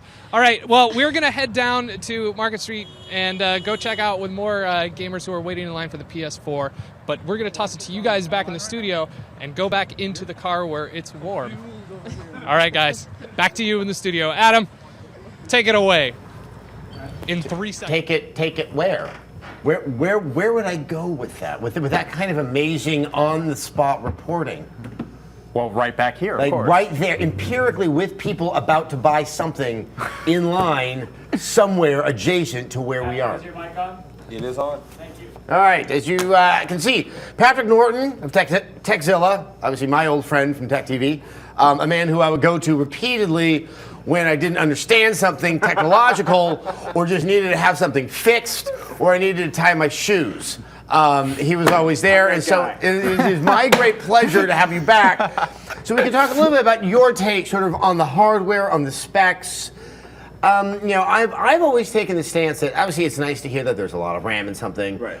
But that, the hardware in and of itself is merely the tool for someone to do something with. And it doesn't make good games, it just allows good games to be imagined and hopefully created. This entirely comes in PlayStation 4, Xbox One, freaking anything on the planet. As long as it involves software running on hardware, Microsoft and Sony have to do their jobs, and the developers have to do their jobs. Because if the developers don't do their jobs, we're all scred, right? You know what I mean? Look at this. Like, this is a classic launch moment. And it's 3 stars! And it's 3 stars! And this next one is, boy, there's a lot of shiny crap, but it's 3 stars! You know what I mean? Like, this is launch title hell, where you're like, oh my goodness, it's sizzling graphics and mayhem! And oh God, have we seen this theme 42,000 times, right? You know what I mean? Like, no one's thrilled at this moment, except that the PlayStation 4 is here, and there's so much more headroom for developers. I mean, this is a ridiculous box compared to the PlayStation 3. This is a ridiculous box. And this is despite it not having the cell processor, which 7 years ago was the cure for cancer and could do all these just, parallel processing. Well, there's the cell processor and 7 SPUs so that you could put, tying your shoelaces on one processor and then rendering the AI on another one or something along those lines. But you would know this better than I would, which is developers going, wow, this is a great processor. How do I program for it? Yeah.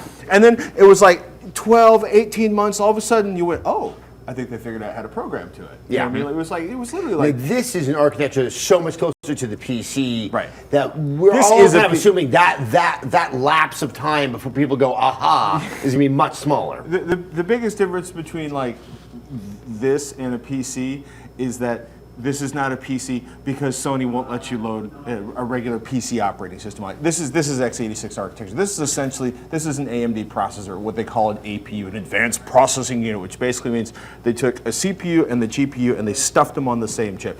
It's basically, if you own a tablet, you essentially have a low-powered version of this, right? You were talking earlier like, oh my God, the box is so small. Well, yeah. The whole thing about the PC industry for the last decade, or especially the last 3 or 4 years, is like, we're going to lower the power consumption. By lowering the power consumption, you lower the amount of heat. By lowering the amount of heat, we can put all this computational power in cell phones and tablets. And lo and behold, this is essentially a tablet processor with a giant-ass GPU attached to it. It is a bizarre creature. Now, one of the key things that everyone, it was a surprise because I had heard the rumors about what the RAM was going to be. It was supposed to be 4 gigs of DDR5. They then suddenly, back in February, said it's 8 gigs. What is DDR5? That is not available to the average consumer. Am I correct in that? I'm going to oversimplify here for everybody's sanity, but essentially DDR5 is fast RAM that's used on graphics cards, right? And what's going on the Xbox One is DDR3, which is essentially considerably less fast RAM that goes into PCs, right? The way of looking at this is you're looking at like a 5100 megahertz clock speed on DDR5 versus like 2155 on the DDR3 and the Xbox One.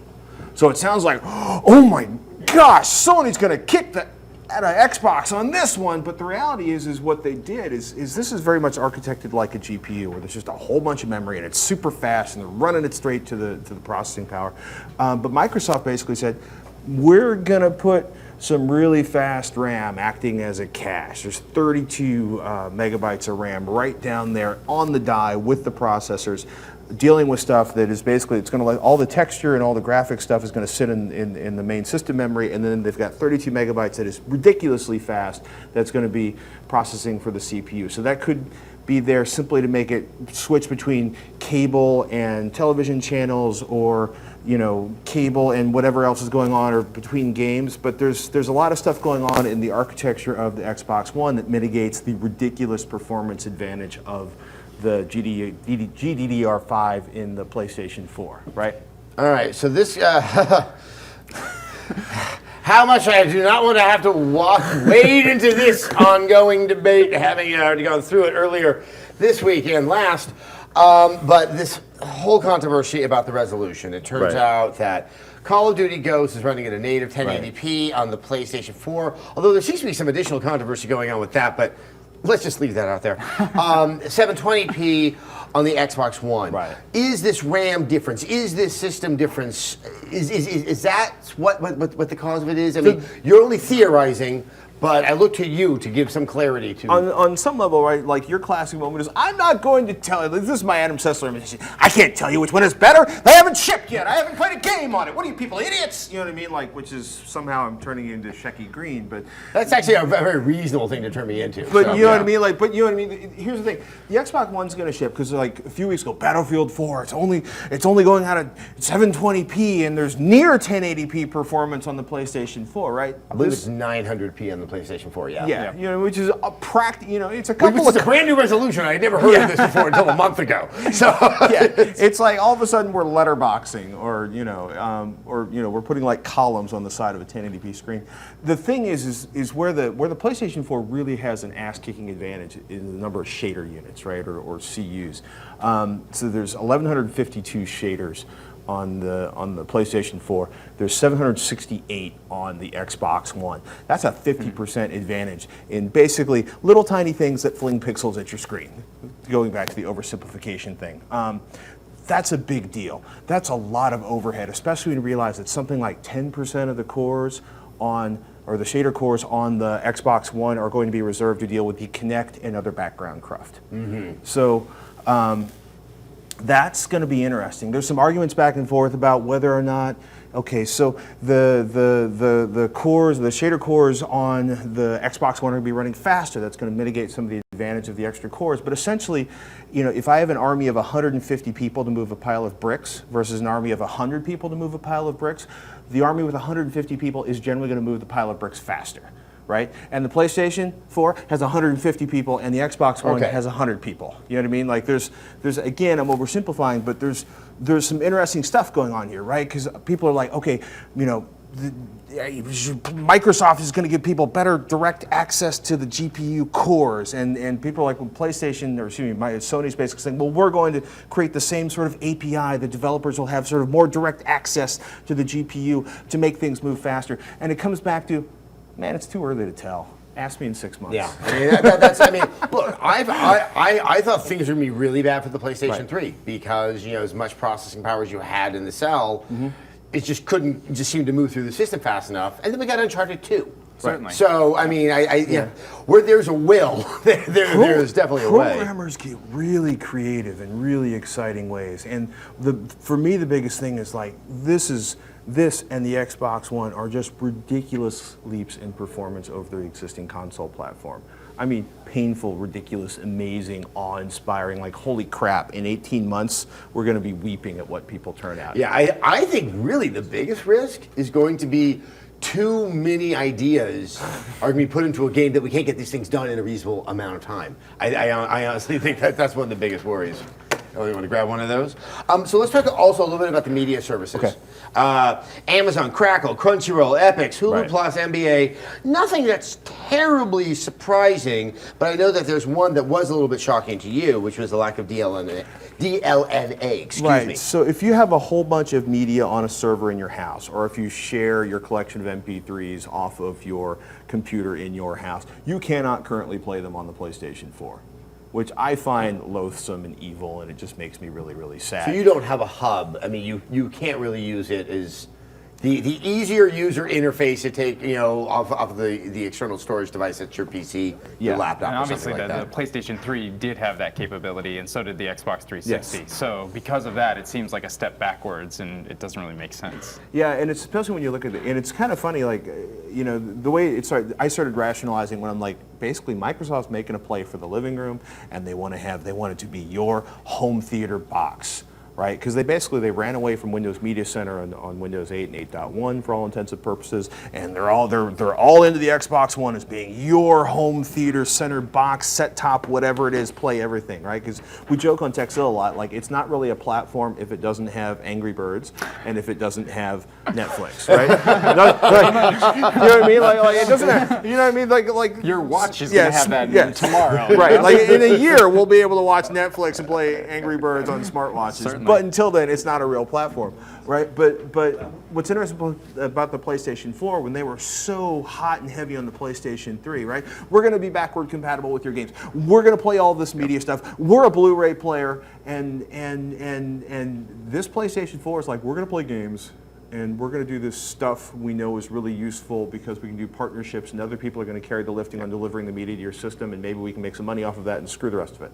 And of course, like earlier this week, Sony execs were like, "We've heard the outcry. We will consider it later."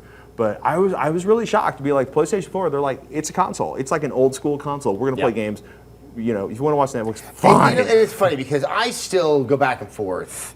I thought it was somewhat was a rhetorical strategy because they saw the weakness that Microsoft had presented, which was overselling the media advantages of the Xbox One, and that while they were planning to do something similar, they're like, let's just hide all of that and just sell it as a gaming console. If they're hiding it really well, and they're keeping it way in the back. Because oh, go right ahead. Oh no, I was going to say because literally, like for them to be like, we'll consider adding it in the future is basically like they went hardcore on gaming. Amazon Prime and Netflix and Crackle and that list of essentially it's like 90% gaming and 10% Roku box. Yeah. And there's nothing wrong with that. I just find it frustrating that I can't easily stream, all of the stuff in my house. Is it something that could have been integrated with that much effort? I can't imagine. I feel like some of it was due to time on the OS. We've heard plenty about both Microsoft and Sony really coming right down to the wire on getting the software done on these things. So things like MP3 playback and the services side of things, maybe that will come in the future. But I think some of it is also hardware cost cutting. I mean, as far as I know, there's no red laser DVD, CD reader in this. It's just Blu-ray. So that's not something they're going to be able to build back into the machine, as far as I know. No, it's maybe it's like a ship in a bottle. You get this little kit. You have the instructions of how to do it. Wait, aren't there ports on the back of that? There are a few ports. Nick, do you have any questions out there that are relevant to the wisdom of Patrick Norton? We absolutely do. Tyrannus Cheese wants to know, Patrick, if I was to buy a PS4, should I swap out that hard disk drive with a nice solid state drive? People have tested that solid state drives will boot your games faster. And I love speed, but unless you have all the money, like the biggest problem with the PlayStation 4 in terms of people who own lots of games is the biggest problem with the Xbox One, which is a freaking 500 gigabyte hard drive. And at 40 to 50 gigabytes per install, it's like 10 games, you're done. So, unless you're if you're the kind of person that plays like, I play 3 games and I can fit 3 games on my $240, SSD, you're golden. If you want all of the games on your system, you either need to buy a $500, $700, $900 SSD, or you need to accept doing something really horrible like switching drives, which I don't think anybody in their right mind wants to do. I mean, where I think they do offset that is, obviously you're not losing your saves if you uninstall the game. Right. And the installation of the game, the speed with which you can start to play it as it's installing in the background was quite remarkable. Like there seems to be at least some sort of cushion for what sounds, at least initially, is quite bad. I think if games are architected in that way, kind of as a rule, and if software-wise, if they made it a little bit invisible to the user, what's on the machine and what's not, just that every once in a while you notice, hey, I haven't played this game in a year, and I put it back in and it has to install. Like if you don't have to think about what's installed on the drive and it's just sort of taking care of that for you, I think the experience might not actually be that bad, even though the drive is relatively small. No, I think we are trying to apply sort of like our current existence with our technology to this, and they've kind of they're at least half a step, if not a full step ahead, in terms of how to kind of offset and mitigate that. And there's probably a possibility that Sony has analyzed the way people play games, and if 70 or 80% of the audience plays 3 games simultaneously and ignores the rest of their collection, they're probably like, As someone who obviously plays more games than anyone really should, I have to remind myself it's not about me. It's really not. There's a much wider audience. Nick, is there anybody else out there? Yes, Groundflyer on Twitch wants to know, have you guys had to apply patches for anything yet, and did it appear that they're pretty speedy to download and install? I mean, there was the day one patch. I was not here for that installation, so if Zach or Tara, if someone wants to... I guess the main point of comparison is that there were moments with the PS3 where it was just unbelievably slow. Yeah, oh yeah. and unbelievably frequent. I mean, there was an OS update like a week or two ago, and it was just like, oh, why can't we get a new console? Please, this is so miserable. Indeed. Well, you know, the patch number 1, you could download it before you even had the machine and put it on a memory stick, as far as I know. Number 2, I remember Shu Yoshida tweeting that the patch automatically begins to download, so you don't really have to worry about that. And the only game I put in today was Killzone, and I wanted to hop into multiplayer right away because that's what I was interested in seeing. And it told me there was a progress bar that said, "Hey, you can't do this right now. It's going to take a few minutes, but the single player is all ready to go." And that happened a minute after I put the disc in. And part of the reason it didn't want me to go into multiplayer was because it wanted to patch itself. So that was queued up as well. But it seems like it's, like I said, the software is going to try to make you have to do less. So I think as long as PlayStation Plus users, I think, are familiar enough with their machine turning on at night and downloading a bunch of stuff, and you come back the next day and it's already there. These new machines should be put into sleep, which is something that this machine doesn't do yet. But once that's patched into firmware and it just is asleep and not turned off, and it's downloading its patches and updates in the background, I think we'll have less to worry about. Assuming you're online. Yeah. Remember that controversy? Yes, indeed. It is a 900 meg day one patch. That sounds small. A lot of people are getting this all at once, and there definitely could be problems. I think the one thing I tell myself, it's a day one patch. The first day will not be indicative of all the successive days to come. Certainly. Right. Yeah, and that's just deal with it. It's I think Sony made that patch also available on their website to download. Right, so exactly. on the front page of Reddit today, people were saying download it, put it on your flash drive, because you don't want to be downloading that at the same time as a million other people. Do we have anything else out there, Nick? We do. Catmaster 9000 makes the point that who's Catmaster 8999? that was taken, presumably. Says that this doesn't really feel like a new console release. I remember when the 360 came out, people were going crazy, and there was such a sharp difference between the last gen and this gen. Do you guys feel that same way, or? That is not the way I remember it. Yeah? No, not at all. I remember being woefully disappointed the last generation. My God, think about the horrible titles at the launch of the PS3. Well, the PS3 specifically had terrible launch titles. The Xbox 360. The crab game. What was the crab game? Giant crabs. Yeah. Massive damage. Yeah. Oh God. That is next gen gaming. Genji? No. Yeah, I think it was. I can't remember. Yeah. Sounds right. But the Xbox 360 actually had what I would consider a remarkably good launch. It was more like the Dreamcast, where there was like 20, 25 titles. Nothing stood out that much. No, except but you had a nice variety. Exactly. We did get Call of Duty 2, which ran at 60 frames per second. We also got Perfect Dark Zero. But we also got Perfect Dark Zero. And We also got Gun, which looked pretty close to the previous generation's version at that time. There were plenty of the same thing that we're seeing now, games that are sort of multi-generational games that come across the gap, and again, can't forget about that PlayStation 3 launch. Everyone was playing Resistance. And that's Where I do think that there is a case to be made that this doesn't feel like a next-gen launch or something like that, I have tried to figure out why both Sony and Microsoft, and a little more Sony, seem to have just wanted to go so silent for so long about this technology while they had this kind of fervent fan base that was out there, that as someone who follows the industry, it just starts to raise a red flag. That my memory, and granted this was a long time ago, is that I was able to talk substantively about the new consoles leading up to the PS3 and the Xbox 360 launch for 2-3 months ahead of time. Certainly. Rather than weeks, if not in the case of Sony, days ahead of time. Yeah. I mean, a lot of people wonder why we haven't been doing certain types of coverage, as if I'm sitting around going, I don't want any views or ever have time with the new consoles. But really, there was a decision to just hold everything back until the very, very last minute. And I think it sort of undermined that excitement and sense of fanfare, or at least something that I've been accustomed to, having gone through the PlayStation 2 era and the Xbox 360 era. And I wonder if that comes down to things like the internal UI, the firmware for the OSs for the machines not being ready yet, and because of those things, multiplayer games not being ready, and also lack of launch titles and that sort of thing. But I'm right there with you. I remember we were using PlayStation 3s and Xbox 360s at least a month and possibly 2 months before they launched during the last launch period. Yeah, so. it's been very, very curious, a little bit disappointing. I also say there's been this kind of post-iPhone thing where a lot of companies looked at what Steve Jobs was able to do, keeping through basically force of fear and scary internal security troops and isolation and mayhem and threats, or whatever you want to call what working on that project was like, where they managed to bring something utterly game-changing into the world with nobody knowing squat about it. Right, and then there's this thing I would be a fan of, but they decided to announce it in February. We're like, yeah, we're out of here. All right, we'll see you. We'll see you one time in June, and that's it. It's just like, why? Because then you don't get to control the message. Yeah. You know, and I like the way Apple does it is, and it's available next week. Yep.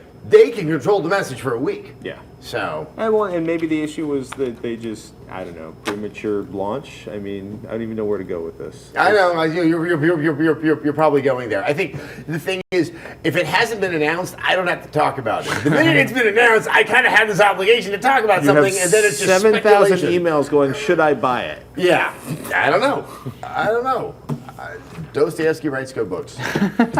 All right, we want to now take a moment again to thank our sponsor, and that sponsor is Netflix.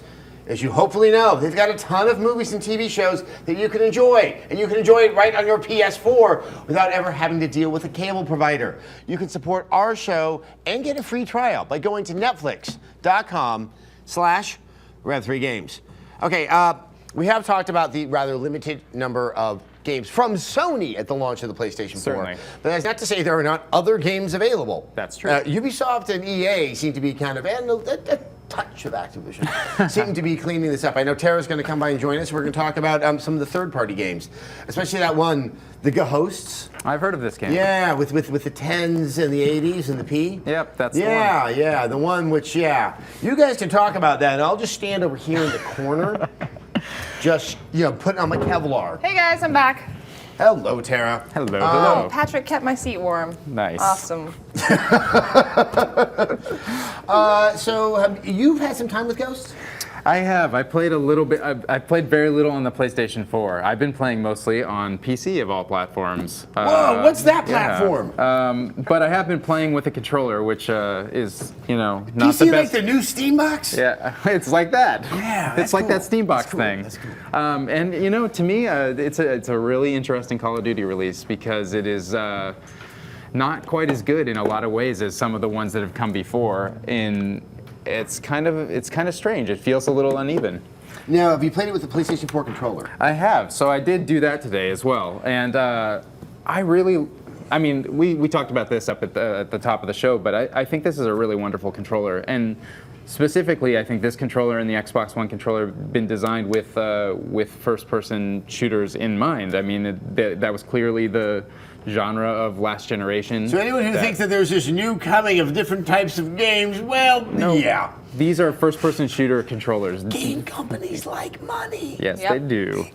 So I've been playing with an Xbox 360 controller over the past week or so, and switching to the DualShock 4 today for the little while I played it, I felt like I was instantly better at the game, and that seems ridiculous. But maybe it has to do with the controller being new, there being less dead zone, something about the ridges on the analog sticks. But I was able to get more kills faster than I have been playing on the other controller. You said you were a fan of the PS3 controller. How does the 360 one compare to? Well, I think that the 360 PS4 one.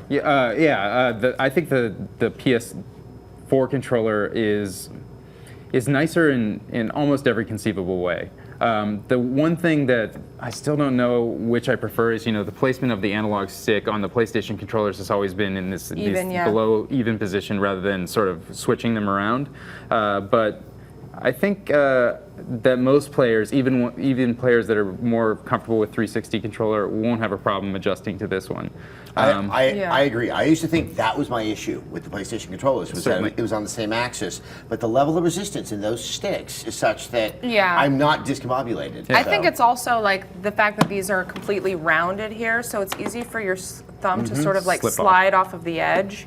Whereas with this, your thumb always sort of stays in the center. And it knows that the thumb wants to stay on the edge of it, that you really don't use these sticks in the middle. Certainly. You use them on the edge and it's set up for that. So when I did play today Call of Duty Ghosts, I didn't try any of the single player. I kind of wanted to play multiplayer. And for whatever reason, I wasn't able to find a server with players in it yet. Well, the game wasn't out, but I did. So let's give it a shot now. But I did play some of their bot match mode, which they call squads mode, you know, I have to say the frame rate was a little bit. It was a little bit. Hey, that's your beast. Yeah. You just said it. I am over here.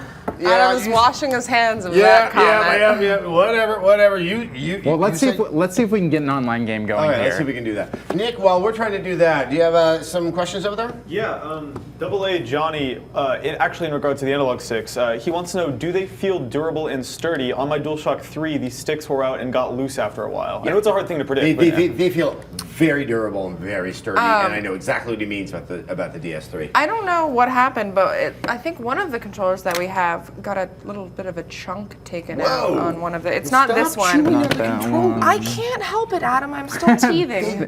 They're so delicious. Just don't taste like raspberry. It may not be one of these controllers, but it was like in the center of it too, which I thought was strange. No one's playing right now, despite the enthusiasm that Annie and Scott are finding for Call of Duty Ghosts. Let me switch to Well, because everyone's waiting in line right now. Well, here we go. I think we might have a team deathmatch game that we can hop into. We have at least 2 players that want to play with us. Well, I'm sure we're going to have plenty of friends after this live stream. Certainly. Will they be real friends? Or at least friends. Or those ones that will turn tail when the newer, shinier friend comes along and offers them candy and dreams. Sounds like you have some strange issues that you need to work out. I only have strange issues I need to work out. Nick, do you have any other questions over there? Yeah, real quick, this one just came in. It's about whether or not you would rather, and because I'm sure you want to talk about Resolution Gate some more. Yeah. When it comes down to it, like 1080p with maybe a sort of rickety frame rate versus 720p and a perfectly stable frame rate. Perfectly stable frame rate. I want a perfectly stable frame rate. Yeah. And when it comes to Call of Duty specifically, I mean, for some games, I like the bells and whistles that, you know, having extra layers of graphical flourish will add. But when it comes to like a multiplayer experience and, you know, pinpoint precision aiming and death around every turn, give me the frame rate. And from what I hear, you know, I've been playing on PC and my frame rate is not perfect there, but it's better than it is in the 30 minutes that I was playing this game earlier today. So, I mean, like I said, I still think that all players will notice the frame rate differences for the games that can really pump out at a clean and consistent 60. A lot of adult eyes are going to have trouble actually discerning the differences in resolution. That's how eyes work. Yeah. If you're 12, you might actually see something. I am not. I haven't played this game on Xbox 360 or Xbox One yet. Obviously we've all heard about Resolution Gate. I'm gonna swap. I'm gonna put on a bot match now, so we can just see how this goes. But and also, can we stop putting gate after things to denote controversy? Just call it the resolution controversy, or 10 kids got angry on a forum, and now we have to all talk about it for the next 2.5 weeks. That's not good for headline SEO, Adam. I also think it's got to be semi-ironic. Like Wobble-gate was at least a little bit of joke, right? Can we just have gate? I'm gonna start gate. I think you just started gate. Good. But in this game where they are rendering the game at 1080p rather than 720p, and we're seeing a little bit of a frame rate drop, like I'd gladly have a patch come out that takes the resolution down to 720p for the frame rate to come back. And if that's a possibility, who knows if it is. And going back to the Sessler, something that got everyone so damn upset. I really think that a lot of this is also just falling on the backs of some problems from a lot of game companies that love to push numbers out there, because then we can look at numbers. And there's a little more to all of this than just a lot of big round numbers. How's NeoGAF? Roughly reflective of what we're seeing in this chat. Let's see here. Okay, so this is a bot match. It is. I think this is a mode where I'm some sort of capture the flag-ish mode where I'm going over to this goal here. I'm also looking for, let's see, someone to kill me instantly. Look like at all that. those graphics. There are so many graphics. All three of them. It is pretty. It is pretty. Those wind physics are a force to be reckoned with. And I'm bad at games. That death animation was a little Yeah, bit that janky. was not the prettiest, actually. Yeah. It looks like you just became jelly and all the bones in your body disappeared. Well, the last Now time I'm I got just sad. shot. Is that maybe just a thing with next-gen graphics that people don't bother to update the character animations and it's all about the environments? I think we're going to deal with a lot of that. I mean, going back to Gun, which was both, sort of original Xbox Gen and Xbox 360. Yeah, you just could see that there was kind of some paint that was slapped on. I don't remember if Call of Duty uses the same engine for current gen as they do for next gen. I honestly can't remember. But from an economic standpoint, it's a much better idea because you're not having R&D. Rewriting the whole thing. Yeah. That's what Assassin's Creed did, and that was the big game where I noticed that facial animations just looked so current. And like AC3 is obviously building upon that engine, which was kind of their big jump, which looked quite good on a PC. And I think this is true also for a game like Call of Duty, which also has that kind of PC SKU that always looks better. Yeah. And so, wow. Yeah. I love that I get to perform live in front of a studio audience. yeah, there's nothing like playing You're still shooters better than I am. So. under goodness. pressure. On maps I don't know that well, with weapons that I don't know that well, on a controller that I don't know that well, but love. With people that you don't know that well. Hey, at least the chat. At least I'm not seeing And the an chat on audience the that you screen. don't know at all. Yeah, that's true. It's okay. Everybody in the chat is super nice. They're not going to say anything about the way that you They're play completely, or you as a human understanding. being. Completely understanding. Especially not when playing Call of Duty. The most Well, universally loved I'm not game. gonna make you suffer too much, Ryan. We can move on to a game that Tara actually is quite familiar with. That would be Assassin's Creed 4. Yes.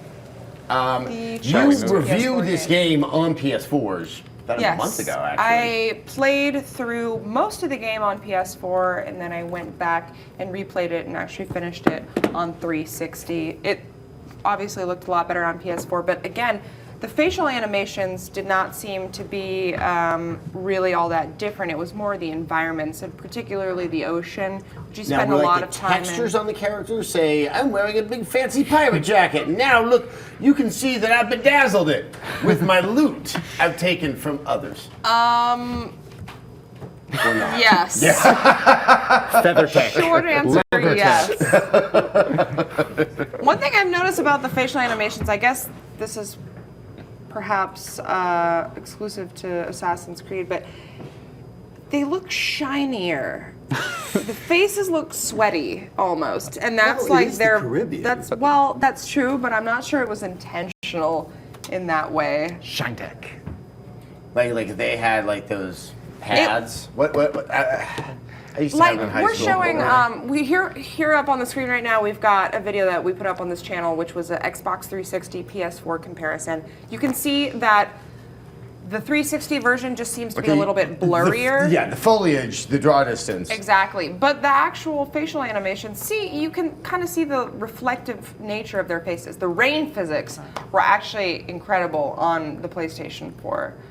Yeah, it seems like most of the weather. And how and much water did the is rain the- physics affect the gameplay? They didn't affect the gameplay, but it is, a pretty big part of a lot of the cutscenes. No, I mean, like I said, it's the fun of getting a new console is you just want, as extraneous as it may be, you want Fantavision.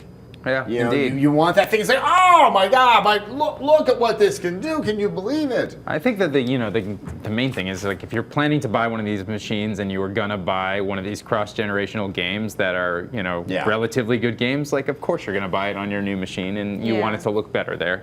And it seems clear that Assassin's Creed certainly does, even if it is, only moderate. Like, there's no doubt in my mind that this game is not as good looking on the PlayStation 4 as something like Killzone is, but they're also completely different types of games, and one was developed entirely for the PlayStation 4 and the other one was not. Well, to be fair, open world games and shooters Exactly. are two different things. Totally you can different have beasts. higher resolution on a shooter Oh, because you're not having to just build or render all that area. Yeah. Look at that beard physics. Fantastic. I do sometimes wonder when you do the side-by-sides, obviously there is a difference there, but how much like your brain gets manipulated because you're already being told to look for something. Huh. And what are the chances that you're actually going to be looking at the two games side by side, or the same game on different machines? Like, Nick, if someone's going to be doing that, please let us know. Okay. I want to meet that guy. Yeah. It is less noticeable until you view it side by side. I mean, when I started playing the 360 version, I was like, okay, the environments look a little bit blurry, but like after a couple hours, you don't even really notice much of a difference. All right, so now you are inside the game.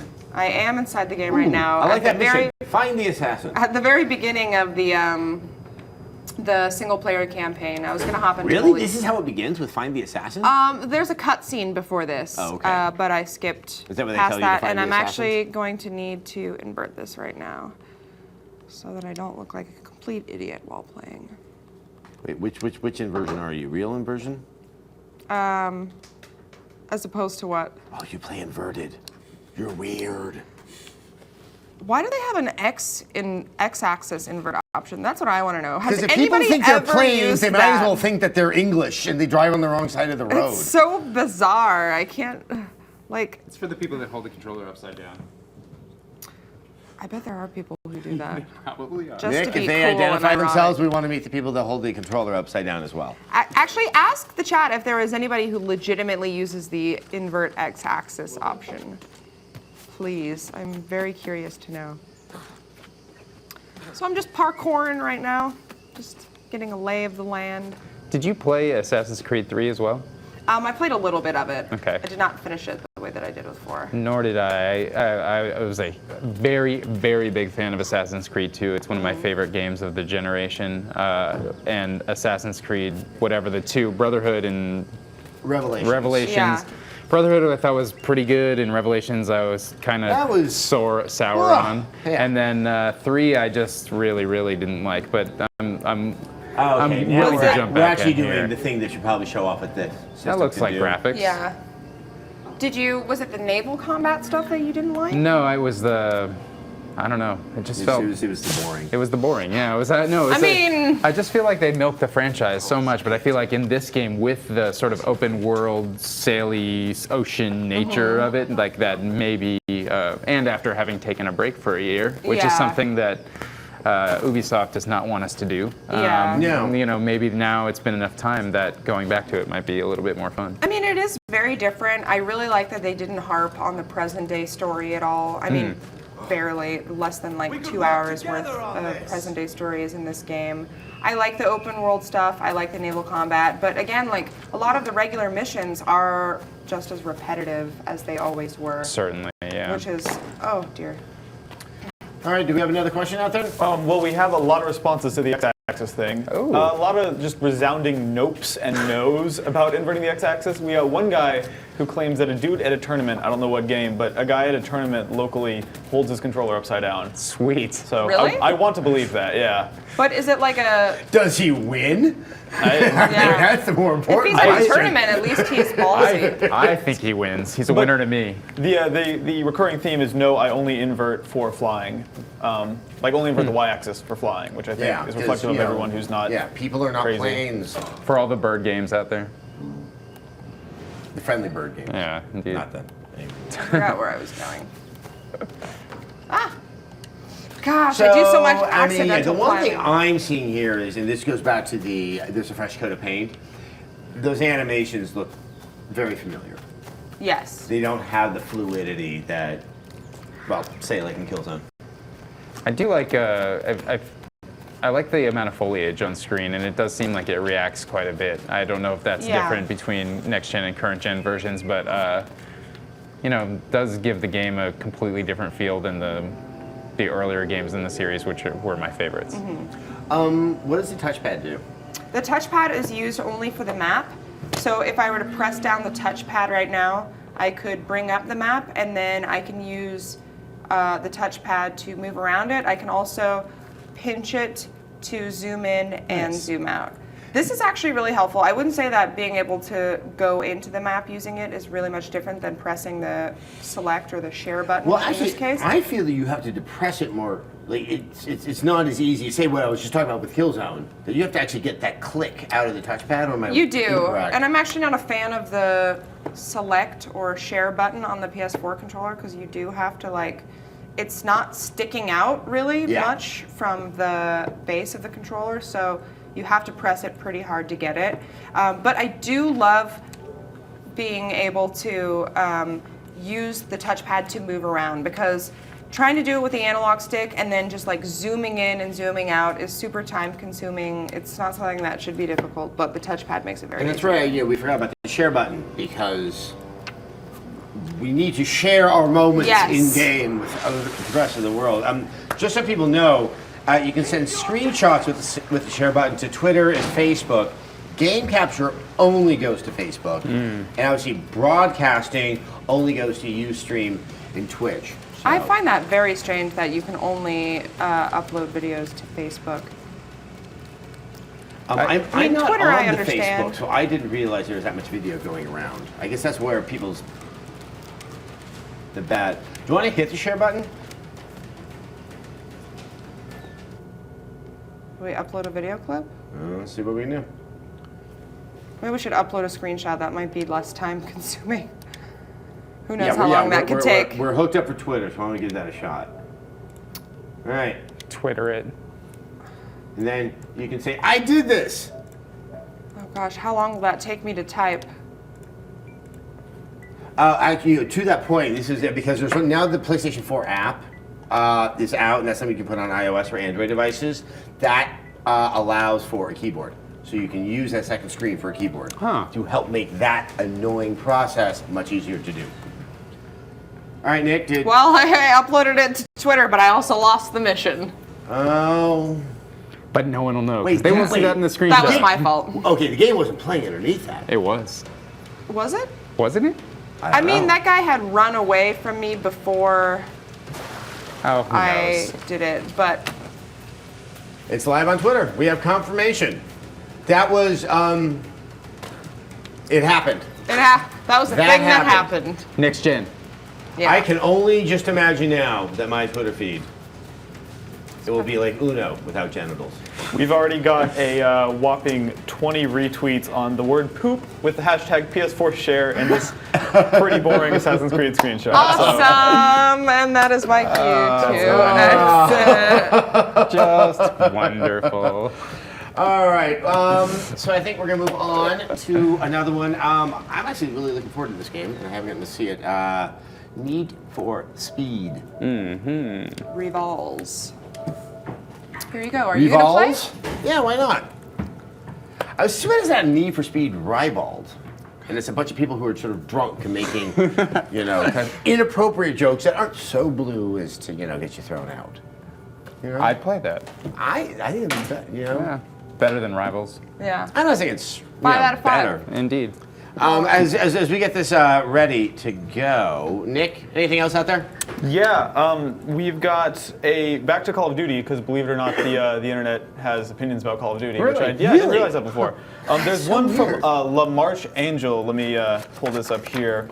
That says, with Ghosts receiving mediocre scores for the first time in years, do you think the next Call of Duty games will finally do anything different? No. Not even a little? Activision does not make games for reviews, especially Call of Duty games. That's accurate. I mean, this game is still going to sell like absolute craziness, you know. Even when it sells less than the year before.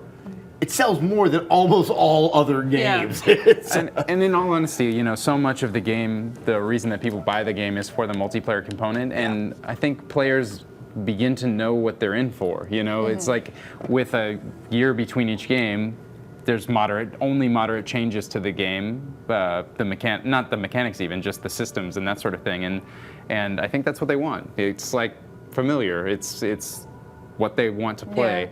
Now, I think that it's possible that lower review scores will begin to affect the franchise a few years, but from now. But by then, they'll have enough time to work on something else. But that might be more reflective of a change in public sentiment, that people just are like, okay, I want something new. Certainly. I don't think we'll be talking about the Twilight movies with the same fervor as we did 3 years ago. Certainly.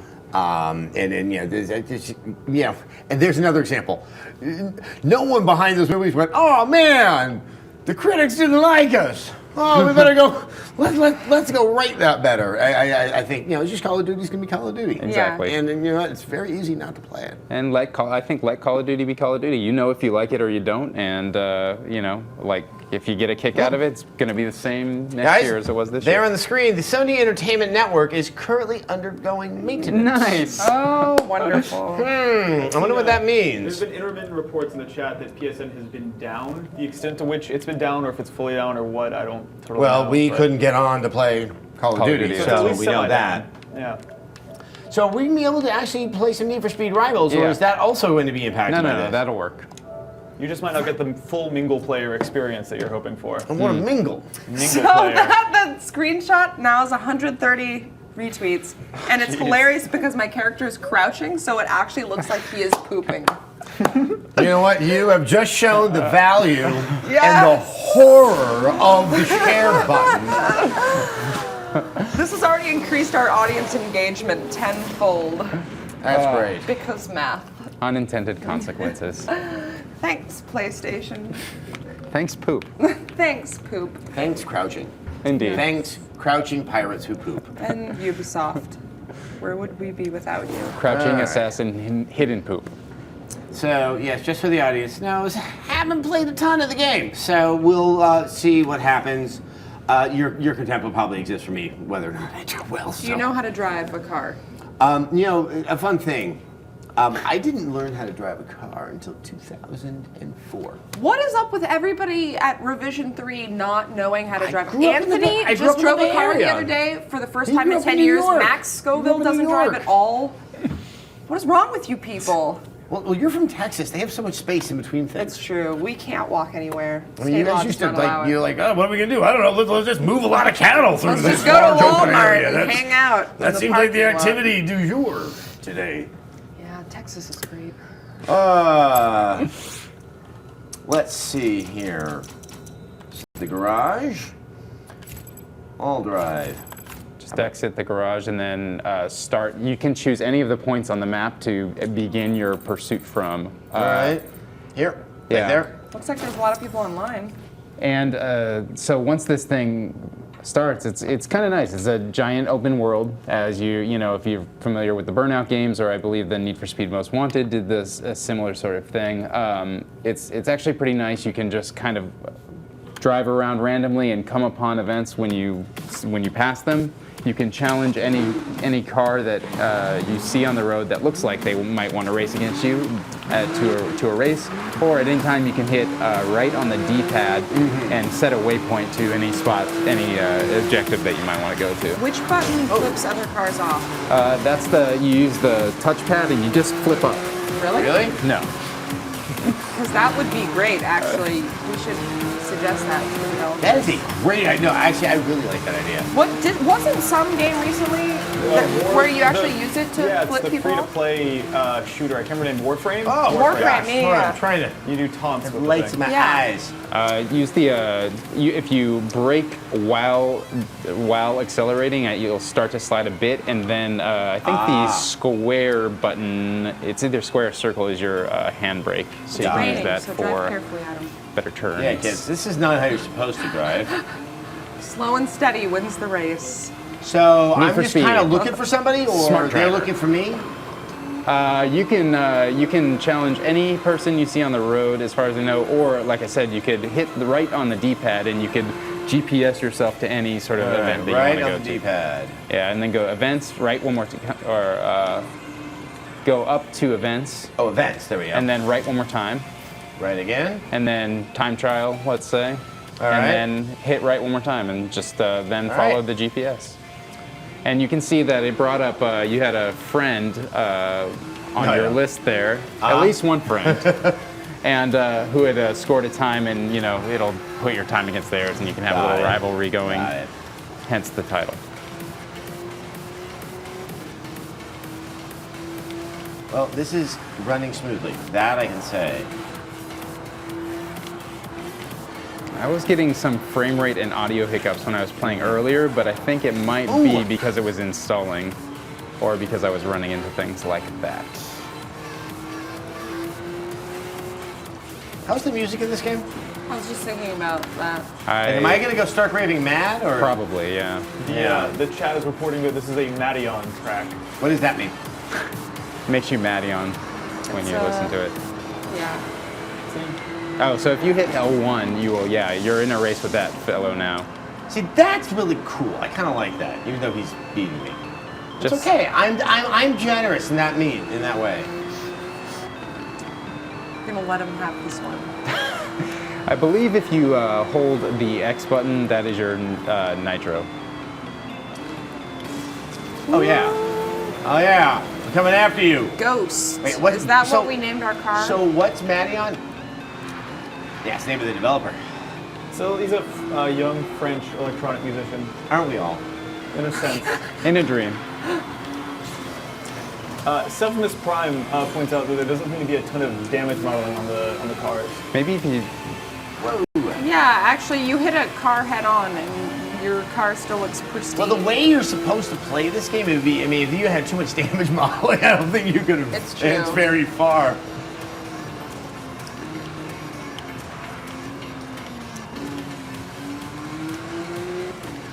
So yeah, I'm gathering that you're supposed to play this by never taking your finger off the gas. You're just kind of braking while accelerating. It seems to be. I like smashing into things. I don't find the presentation, the graphics particularly ultra thrilling. Like, it doesn't scream next gen to me. And it seems, like the type of thing that where I would kind of like to see the current gen version just to take a look at what it would, how much different it looks. Oh no, am I being pursued? Yeah. So you've got a cop on you or something along those lines. Kill the cop. Yeah. Yeah. Is that a thing you can do? I think so.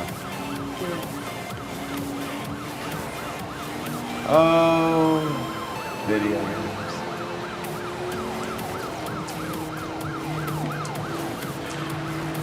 If you, I guess the cop wants to bash you, and you want to win the race. Oh. I think you won the race. I think you just won by like a Not half bad. a second. I have one of those, I'm building up heat. A lot of raw heat. What did you say, Ryan? It's getting hot in here. I did know this.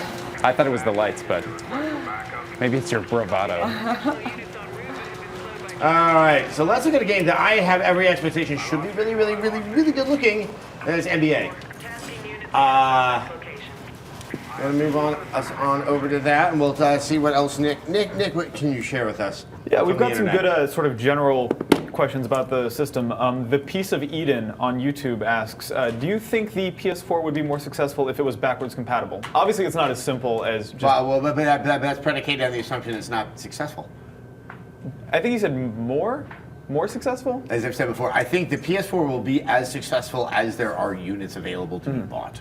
I tend to agree. Yeah, it's... I would prefer if it was backwards compatible, but there you go. But if it was backwards compatible, it would have a cell processor, and none of us would be winners. So, that sort of thing increases the price of the machine if you want to, put the hardware and inside. it does significantly. it does. But it also saves you the cost of having to repurchase games. That you Well, hopefully, Gaikai, even though it's one of about 10 things that Sony has said will be in the future, that is supposed to be the resolution for that. Well, I know people don't like to have many things plugged into their TV or whatever, but at least the PlayStation 3 has been a relatively it's not. It doesn't have the red ring problem that the Right, Xbox okay, 360 yeah. do. And I think that your PlayStation 3 generally should stick around for a while. Within and you the can plug first it in if week you of need the to. PlayStation 3's launch, I Yeah. still have it. Same. I have the one with the Emotion engine inside of it. No, Really? the Emotion engine is the PlayStation 2. Right, but this is the one that's backwards compatible. Oh, you're right. Because after the Yes. first couple of years, they had to pull out the Emotion engine. Mine also has Emotion inside, and it makes me cry. Well, think with that- tears of sounds happiness, appropriate. really. All right, so everyone knows we brought on Aaron and Chris. These are two guys that play NBA 2K a lot because they're good at it. And I really wanted to check out this game because it is so damn good looking year to year to year. This might be the one to see, like, okay, what could a next gen game look like? Let's see if this screams next gen. Looks great already. It's so sad that the menu screens all pop. Next gen menus. Next gen menus. All because you. All right, we're getting into this. There's one other fun thing that I've noticed when consoles launch. You know, I think everyone, I don't play every type of game. I tend to try to broaden my palette. I'm like, okay, fine. I'm gonna do a sim. I'm gonna play a sports game because it's turning over a new leaf. Right.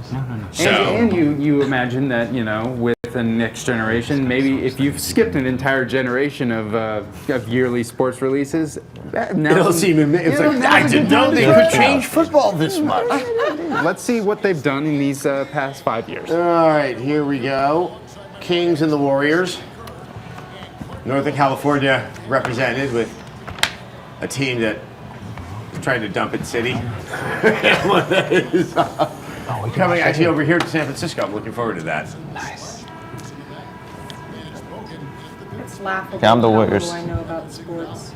This does look incredible.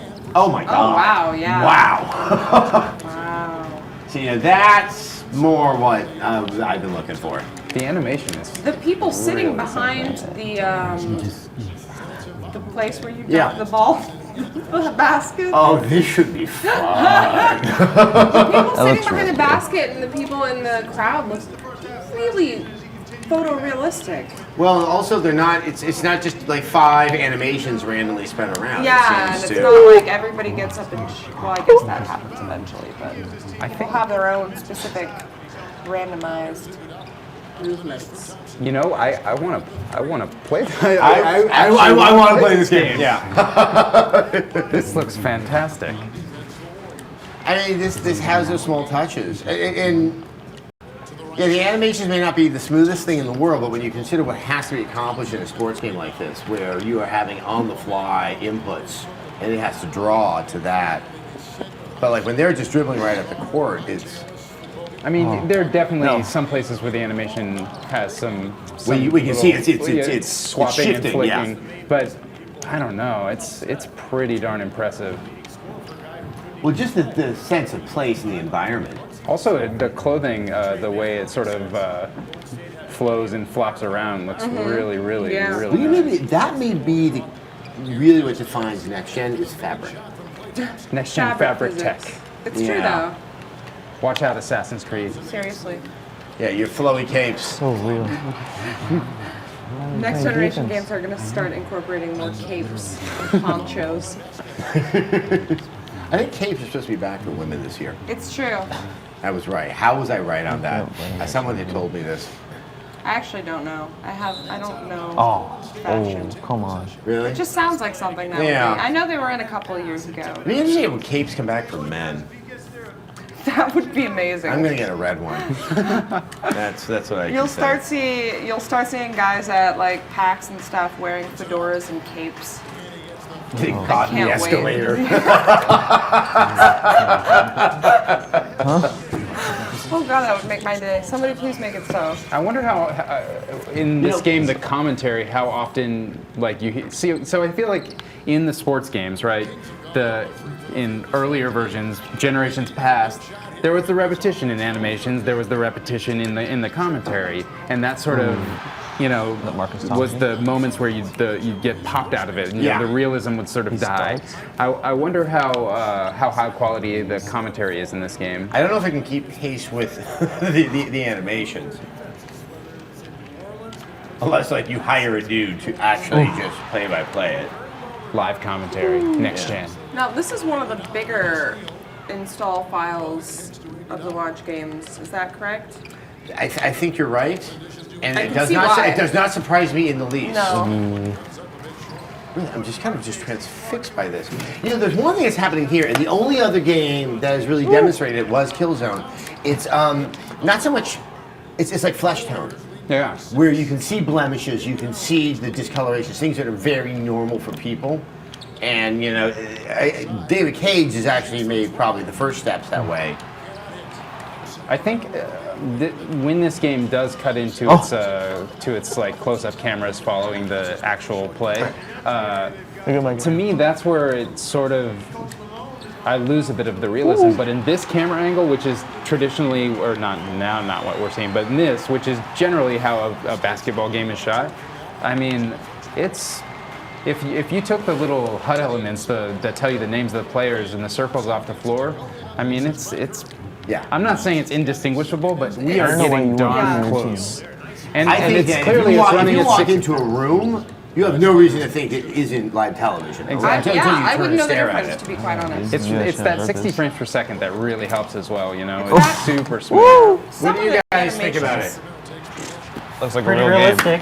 And does Looks it awesome. play differently than other NBA 2K games? I noticed that the ball is kind of has its own physics. So you'll see, like if I were to spin around right now, it'll kind of drop sometimes and it'll bounce. So off it's of gonna be some like of these is folks. that just FIFA with the touch ball thing and the ball touch? A little bit. I think it's a little bit stickier. It kind of like it'll dribble off of guys' feet more. It'll. So it's not just visual flourish, then it's like you think it's actually it's affecting. a little bit in the deep plays a lot better too. That's awesome. And the touchpad actually affects how you call a play?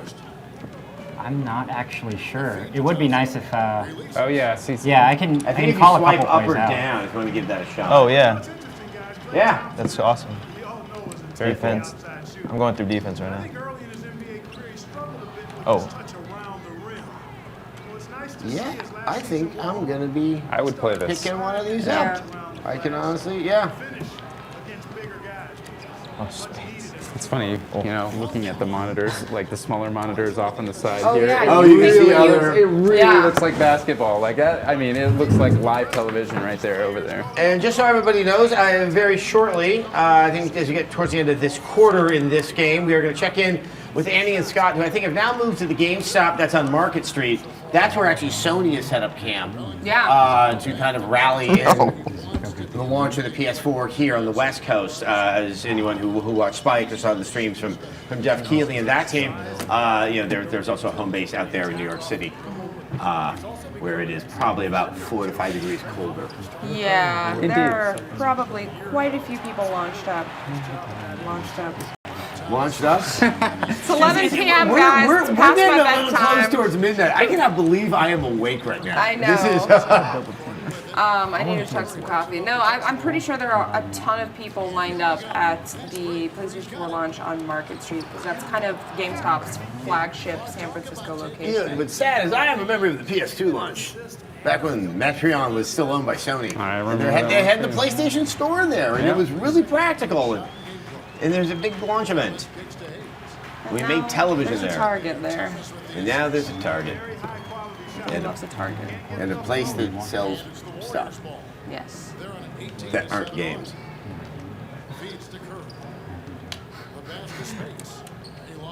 I really am just getting lost in this game.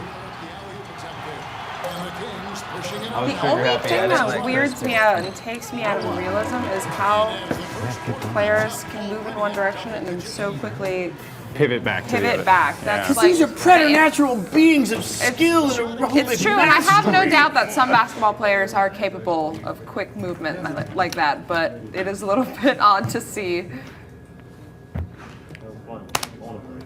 That looked great. Everyone Yeah. Thanks, guys. All right, guys, thank you so much. Thank you for proving competent. If you're where we good, you can cannot. come and play games with us again. Yes.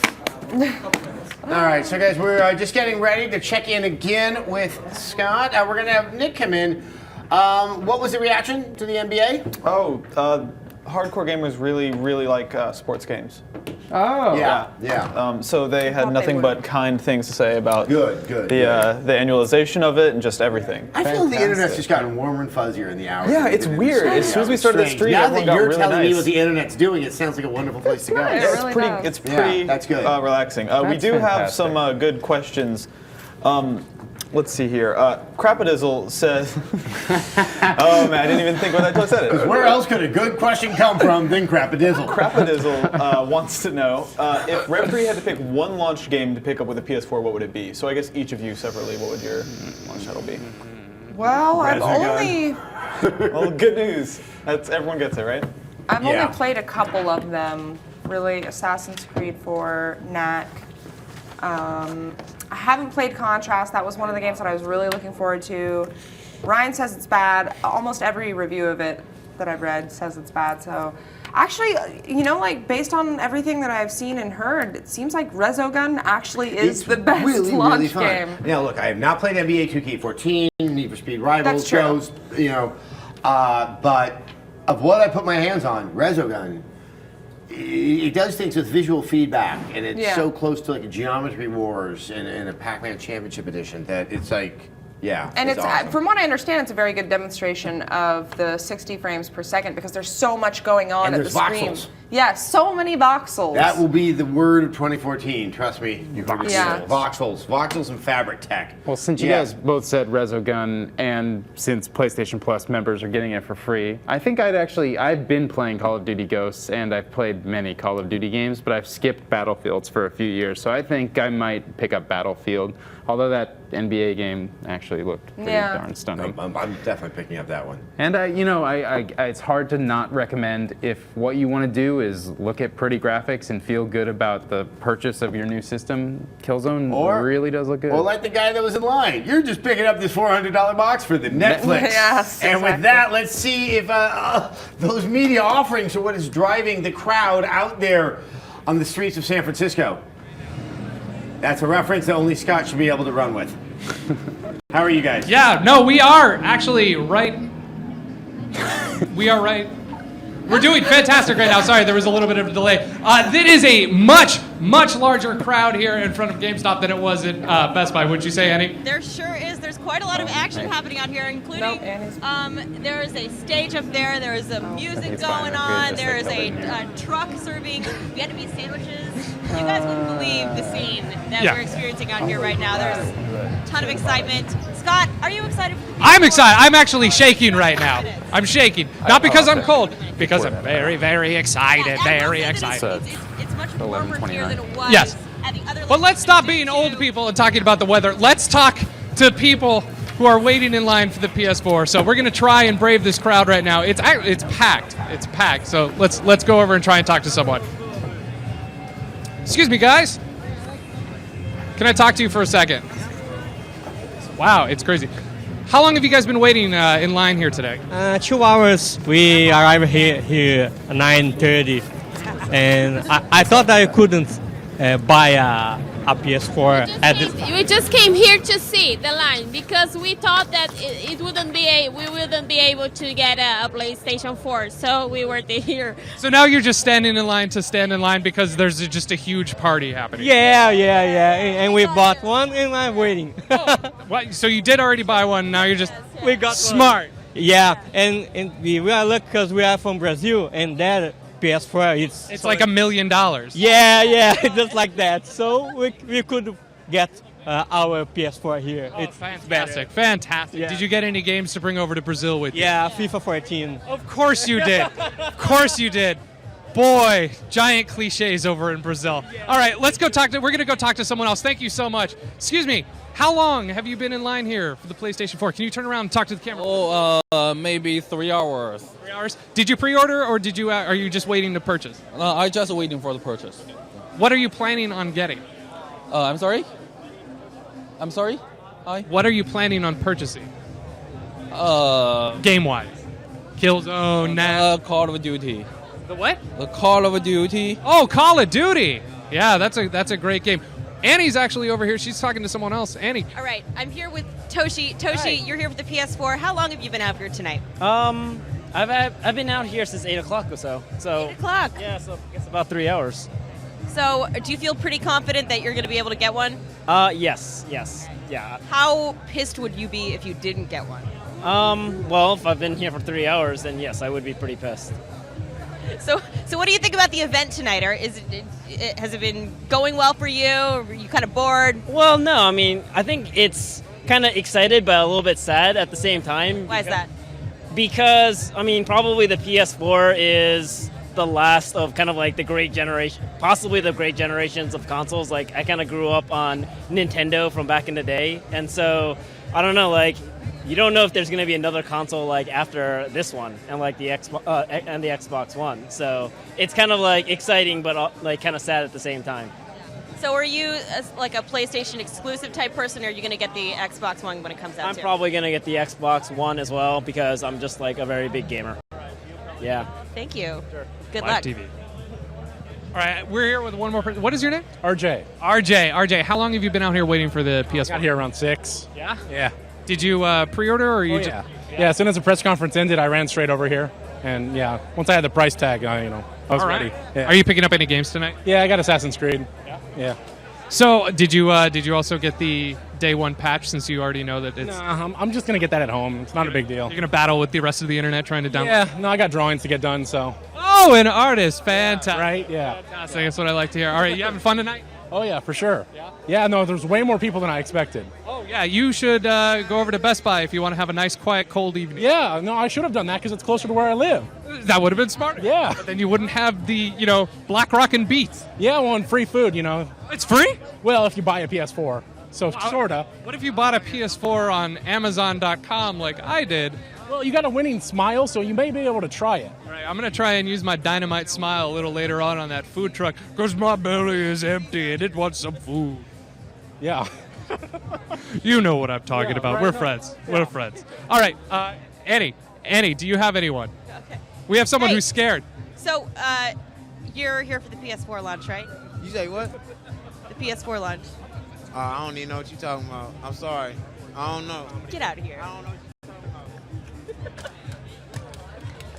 That was probably the best interview of the Oh, evening. we're exchanging information. Sorry, we are exchanging credit card information. What? What?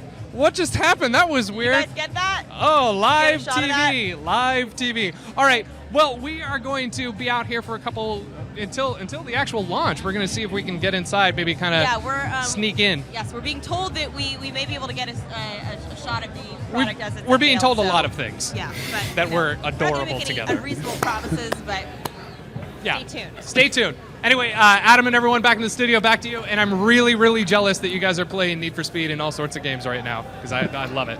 I'm going to keep on smiling for 3 more seconds. That guy just saw I the hope people you cut crowd to me. around and just wanted to join the party. That was... That know was that a study feeling, in man. contrast, and that's not even supposed to be a segue. Wonderful segue. What? Wow, Best Buy that used to be the retailer of choice, and just wow. Not anymore. That's Anymore. something else. But speaking of contrast, I'm really proud of that segue. The one that we haven't talked about yet are the indie games. Right. Yes. That's a huge initiative for Sony, and they happen to have an indie game available at launch called Contrast, which we were just talking about. I haven't played it. You haven't played it. I finished it yesterday. You haven't. I have. You have, and you seem to be in line with everyone else that it isn't very good. Yeah, I was a bit disappointed. Now, keep in mind this game is being given out to PlayStation Plus members for free with your PlayStation Plus subscription. So it is something, I mean, you should install it. You should give it a try, see if it's up your alley, but it just didn't do anything for me. In fact, I think it's a direction that I would prefer indie game developers to not go in, or at least not aim for yet. The way that it struck me is it's kind of a game. I'll start running through it here, where it's a relatively good-looking game, and especially I was about to say it's quite striking. Like if you stop the camera somewhere and just like pose up a screenshot, something like that, and say new indie game coming out. I mean, that looks fantastic. That's that's great. But the controls themselves are actually a bit floaty. It doesn't have the same level of animation that, say, any normal next-generation game or a AAA game would, and it could never really hope to achieve that. And what I found as I was playing through it is it kind of lacks systems. You are pretty much going down a very linear, straight path, and there's some very simple puzzles that you solve, but it's hyper tutorialized. There's a character called Dee Dee, which is this girl over here. I'll run over and show you. And she basically walks you through the game. You follow her. She tells you exactly what to do. So is it traditional style gameplay? It's a third-person action game, or not? I guess I would call it an action game. It's a puzzle platformer, but the gimmick of this game is that the puzzles are I mean, are to be 2D. honest, the kind of traditional type of gameplay here is something I wouldn't expect from an indie title. It is. It's. You know what remind me of this? No one's gonna remember this game. Voodoo Vince from the original Xbox. yeah. The reason we didn't get Psychonauts published by Microsoft. Right. I think that the thing that drove me a little crazy about it, besides having a character telling you exactly what to do the entire time you're playing the game, and literally telling you, don't go that way, go this way, when you decide to do any sort of exploration at all. Then that way shouldn't be available. Exactly. Is that there's very little to do.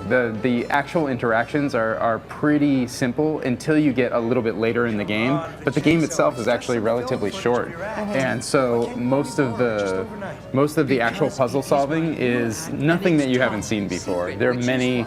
The whole gimmick of this game is that you can sort of slide into shadows, and once you slide into a shadow, you're 2D, and then there's 2D platforming and puzzle solving that happens in those areas. So a lot of it is like the light puzzles that you might have seen in old Zelda games or any other sort of old puzzle. They had current Zelda game coming out. They had a Wii game called, I think it was Lost in Shadow. Yes. Yeah. That was very similar. Very similar. It's like if you took that game and shoved it into a 3D platformer as well, you'd get a game that's very similar to this. I really like the theme and the art style and the music particularly. I haven't actually played the full game yet, but I had anticipated playing it, and so I booted it up.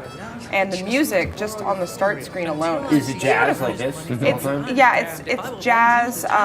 It's very like cabaret style. They had a cabaret singer come and do all original songs for the game. And that's where this game really does excel. The vocal tracks, the music are really wonderful. The as you can tell, it's a very striking game oftentimes, and so I think in that way it really does work. But the simple fact of the matter is that when it comes right down to it, the core gameplay is just rather trite and boring and slow.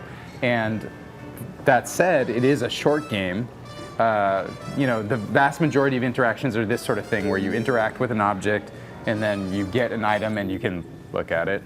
And that, is the story building, the world building, the character building. It's just the same type of thing that we've seen in so many,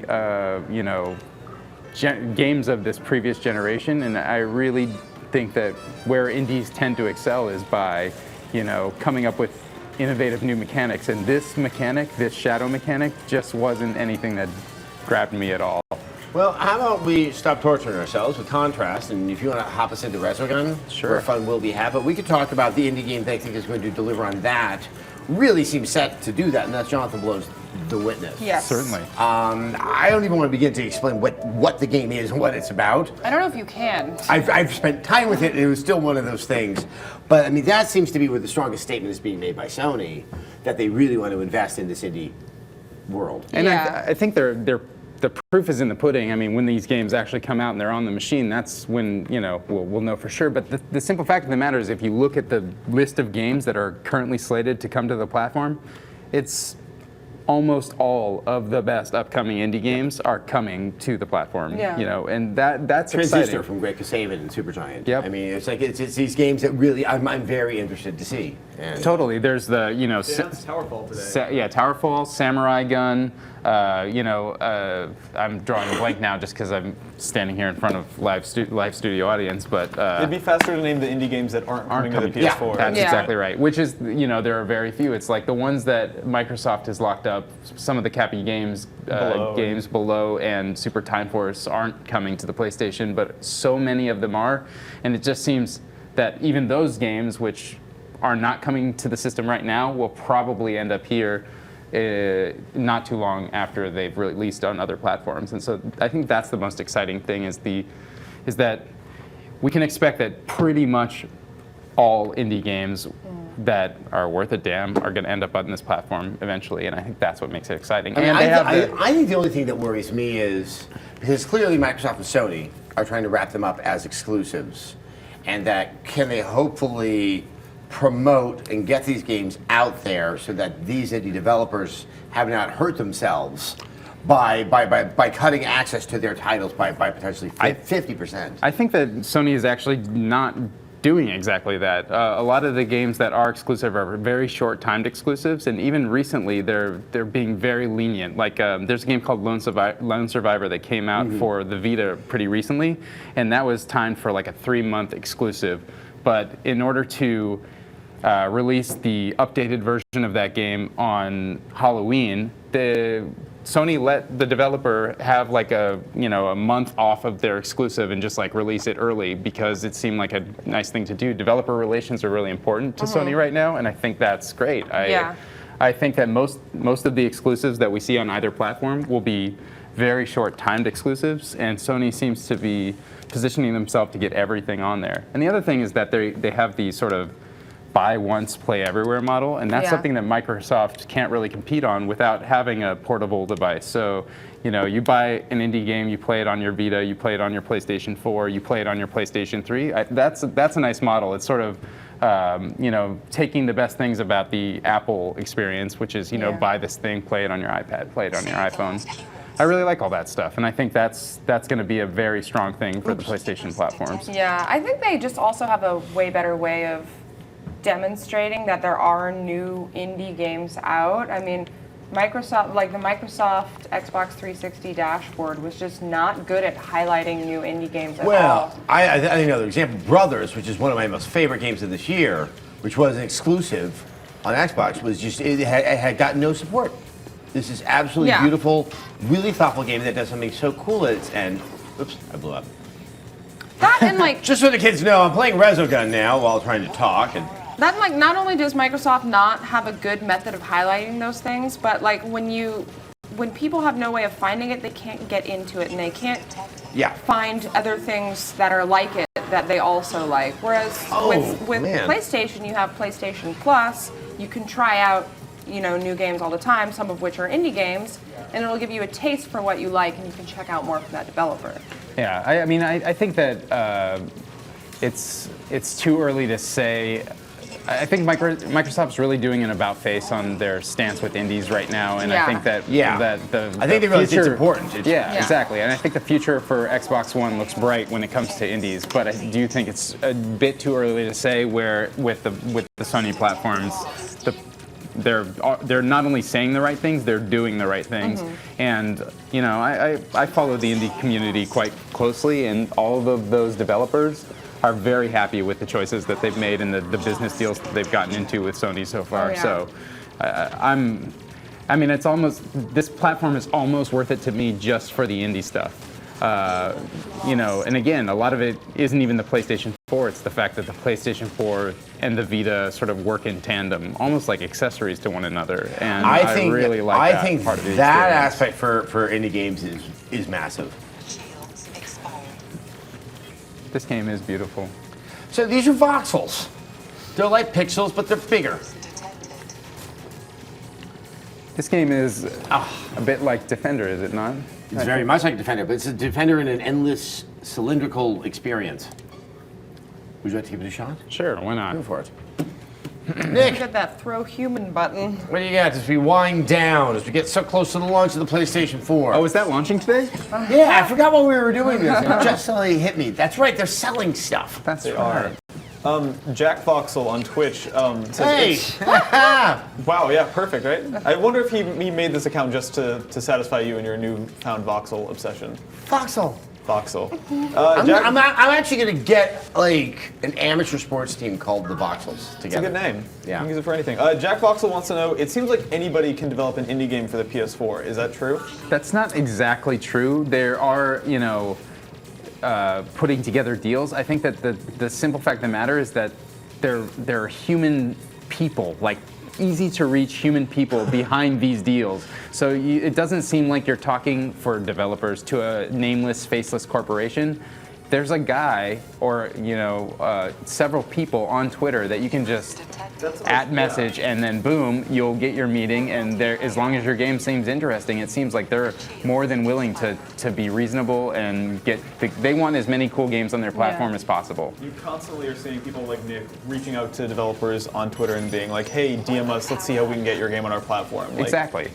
The access is not higher anywhere else, I don't think. I think that's exactly it. It's like if you are making a game, there are humans that want to see it, and we'll find a way to see it, and then we'll get it on the platform. And I think that's great.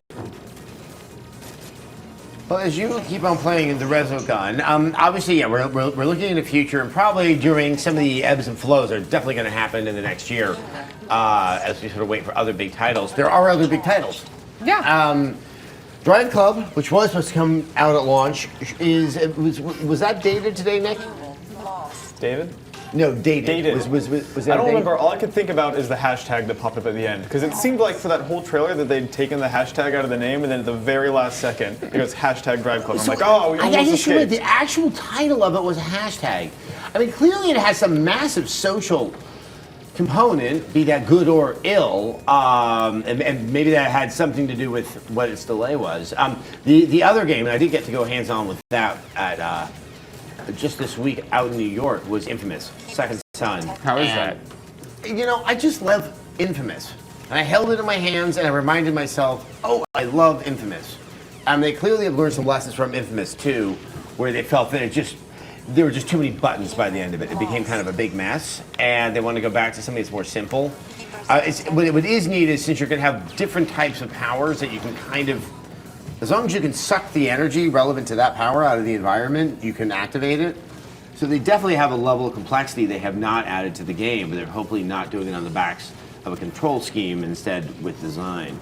That was one of the games that I saw at E3 also that I was like, okay, this is next-gen graphics. Like, it looks really good. It's a very, very good-looking game. To me, that's I mean, I feel like we spent a lot of time tonight talking about the fact that some of the launch titles are lacking, which is just sort of the par for the course with console launches these days. But we have that game launching in late May, and no, it's first quarter. Oh, sorry, I meant late March, excuse me. Late March, and then also Titanfall launching in March as well. So, by March of next year, both platforms will have... There isn't much of a precedent for that. I think the best we got was Oblivion.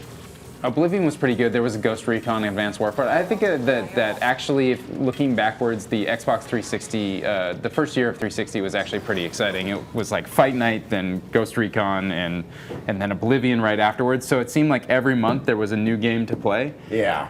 I think both companies would be wise to look at the way that launch went and the year following it, and try to position titles about a month apart starting in January, and which obviously is not going to happen. But if it was going to happen, it would be a really great way to handle it, because it seemed like everyone on my friends list at the time was constantly moving on to a new game, and then everyone was playing whatever new game it was at the time. That's the fun thing, is that and everyone plays. I got the new system. I'm going to go ahead and buy all these games for it. And obviously, the other stuff that's waiting, while not Sony's game, nor is it exclusive, Watch Dogs, the game that I think Sony really was put in an odd situation with that suddenly getting yanked less than a month before the launch of the system. There's The Order, which is from the Sony Santa Monica team. I believe that's Stig Asmussen, who worked on God of War 3. Is it? I thought that was it's Ready at Dawn, isn't it? Oh, you're right. It is Ready at Dawn. I take that back. Now, does Ready at Dawn now publish under the Sony Santa Monica label? I think they just. That might be I think that's where I myself got confused there, and I apologize. We've learned about Uncharted today. Mm-hmm. Destiny, there's a free beta? Yeah, so they've been saying that if you pre-order the game now, you'll get access to the beta. What it sounded like today is that they offered pre-orders for Destiny after I went to go see the damn event up in at Bungie in February, where I sat there for 9 hours or whatever it was, and they're like, this game is so good. We can't show you. We're backing this up. But we have video of what people look like when they play the game. And look at the smiles on their And like when the embargo lifted, so did the pre-orders. It's like, come on. There was a logo and a pre-order all on day one. But yeah, I guess the idea is that if you pre-order the game, you get access to the beta. And I think what they said today is that the PlayStation platforms get the beta first. So there you go. That sounds good. And then obviously there's quite a few other things that are supposed to come, not necessarily games in the future. Gaikai, the streaming service, that's supposed to come. We don't know when. Additionally, the HDCP issue is supposed to be addressed. To say nothing of the media servers that we were talking about earlier. So there are things which Sony themselves have either had to retreat on or clarify on and say, hey, just kind of count on us. It's coming down the line. The Last Guardian. Sorry.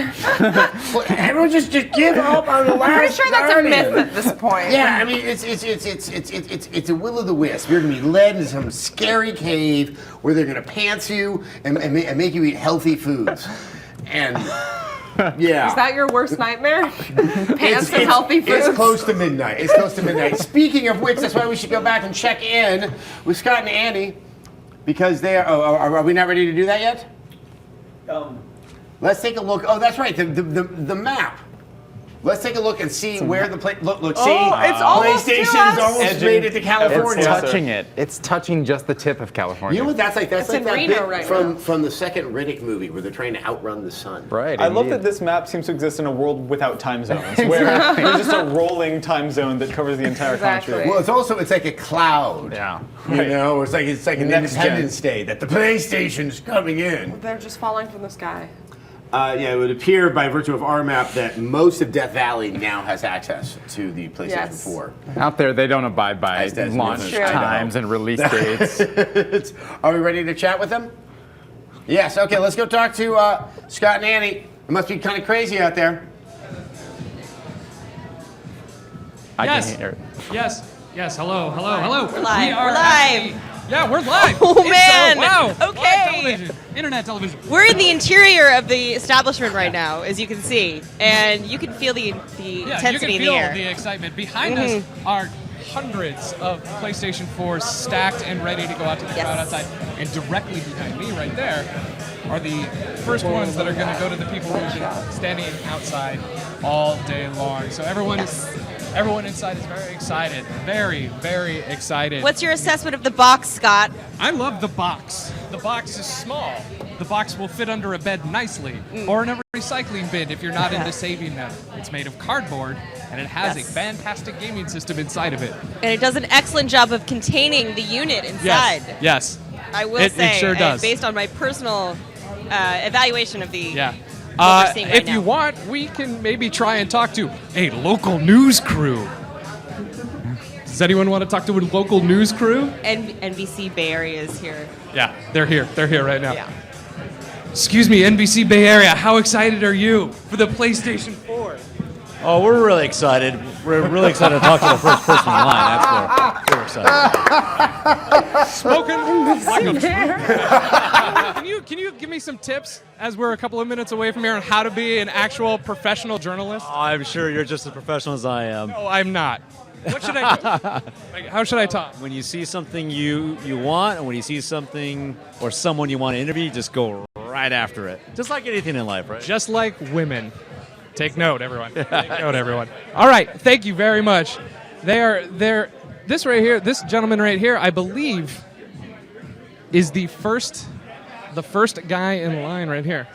This is just the winners, not the first sale. Oh, they're just the winners. The first sale. There was a So raffle this guy won earlier. something. Did you guys get that? Denny and Tim getting their PlayStation 4.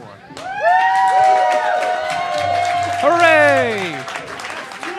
He won a contest to win a PlayStation 4. He got the first one in San Francisco. How does he look? He looks like he's almost in shock with excitement and just elation. Yes, and walking through the streets of San Francisco. Yes. Oh, this guy won as well.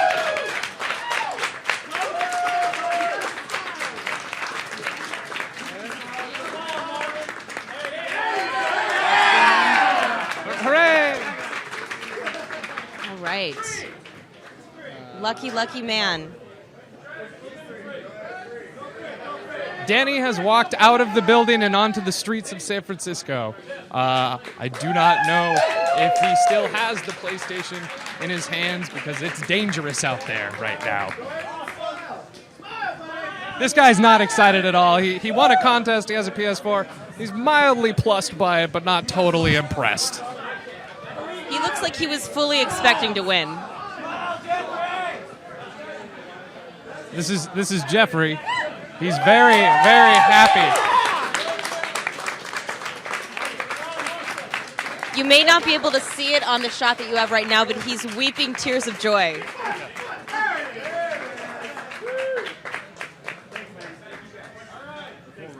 Hooray. Tears of joy and gratitude. Jeffrey's very excited.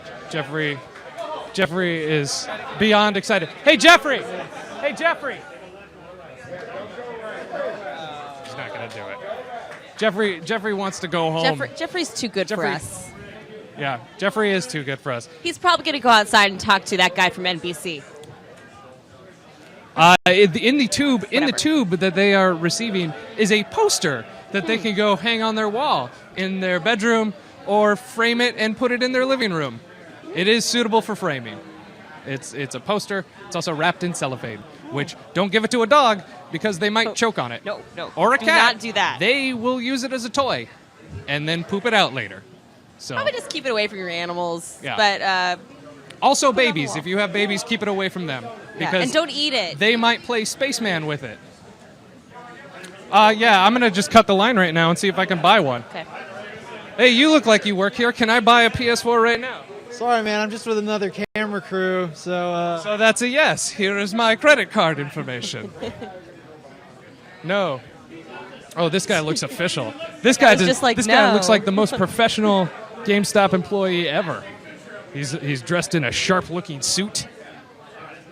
And they have passed over the very first PlayStation.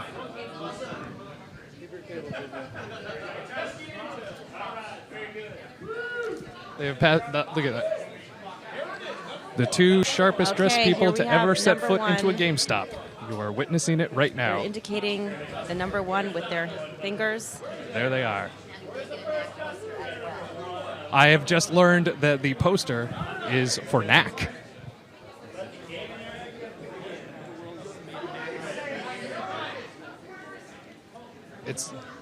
Everyone is showing off the different angles of the box as we are waiting for the first person who's been standing in line to come inside the GameStop. 9, 8, 7, 6, 5, 4, 3, 2, 1. Oh my goodness, look at this guy. He looks like Flea from the Red Hot Chili Peppers. He's here, he did it.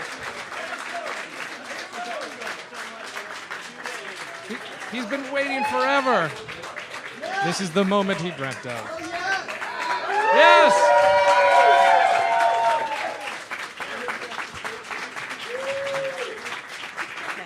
Yes! You got a bag, you got a PS4.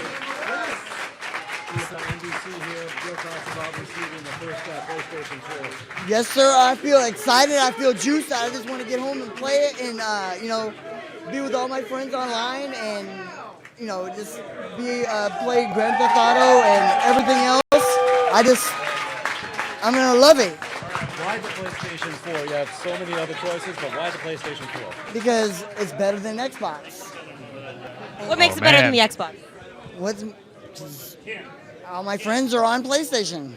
What's the first game you're going to play when you get home? Killzone. Tell us how long you were waiting for this moment. I've been waiting 2 days. Out in that line with no sleep. No sleep at all. What game are you going to play? Killzone. All right. Will you be sleeping tonight? Because it looks like you're going to go home and play. Actually, no sleep tonight. No sleep. I'm going to be up all night. How have you been amusing yourself in the line while you've been waiting? I'm going to try and with grab number 2 other people right now. in line and He's getting pictures taken right now. watching the videos on PlayStation and How long were you waiting just outside? waiting to play. Since 8 p.m. last night. Last night. What are you going to play? Smith. Killzone. Killzone. Killzone seems to be the #1. Thank you, Wade. Have a good time. Because it's the best Yes, game sir. out right now. Did you already Captain Harrison. pre-download the day one update? I did not know. Team Good luck waiting. Toast's fun. Army. Have fun. Go have fun tonight. Probably gonna go Thanks. Good luck. to sleep first. All right. Well, it was worth it. How about you? What are you going to play tonight? Killzone. Killzone. Don't tell my boss. If you're listening, boss man, he's not really sick. He's playing Killzone. He's playing Killzone. Reddit, do your work. Find out where that man works. Okay. And yeah, it's pretty exciting. They're just kind of bringing them in one by one, and everyone's getting their system. If you turn around, I want to show you guys this. Look at this.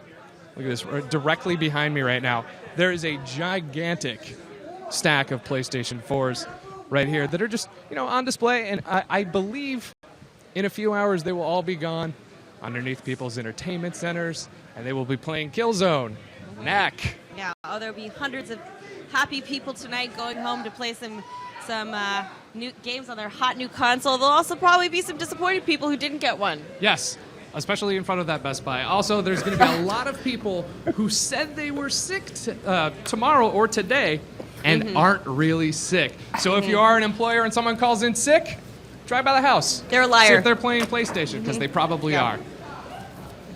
Yeah.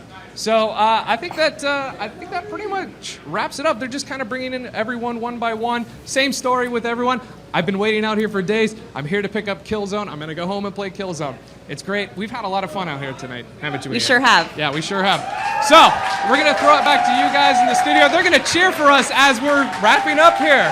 So that's fantastic. That's what I call perfect timing. And now I'm going to stand here for another 3 seconds while I wait for the studio crew to take it away.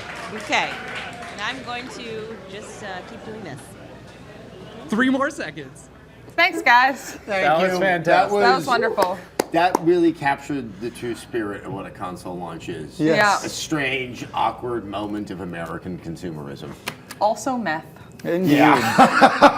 I mean, yeah. If you think that's the end, that's not really the end, because next week we're gonna be doing the same thing for the Xbox One. Yep. We're gonna send it back out again to whatever kind of weird nonsense happens out there. We'll be talking about that console.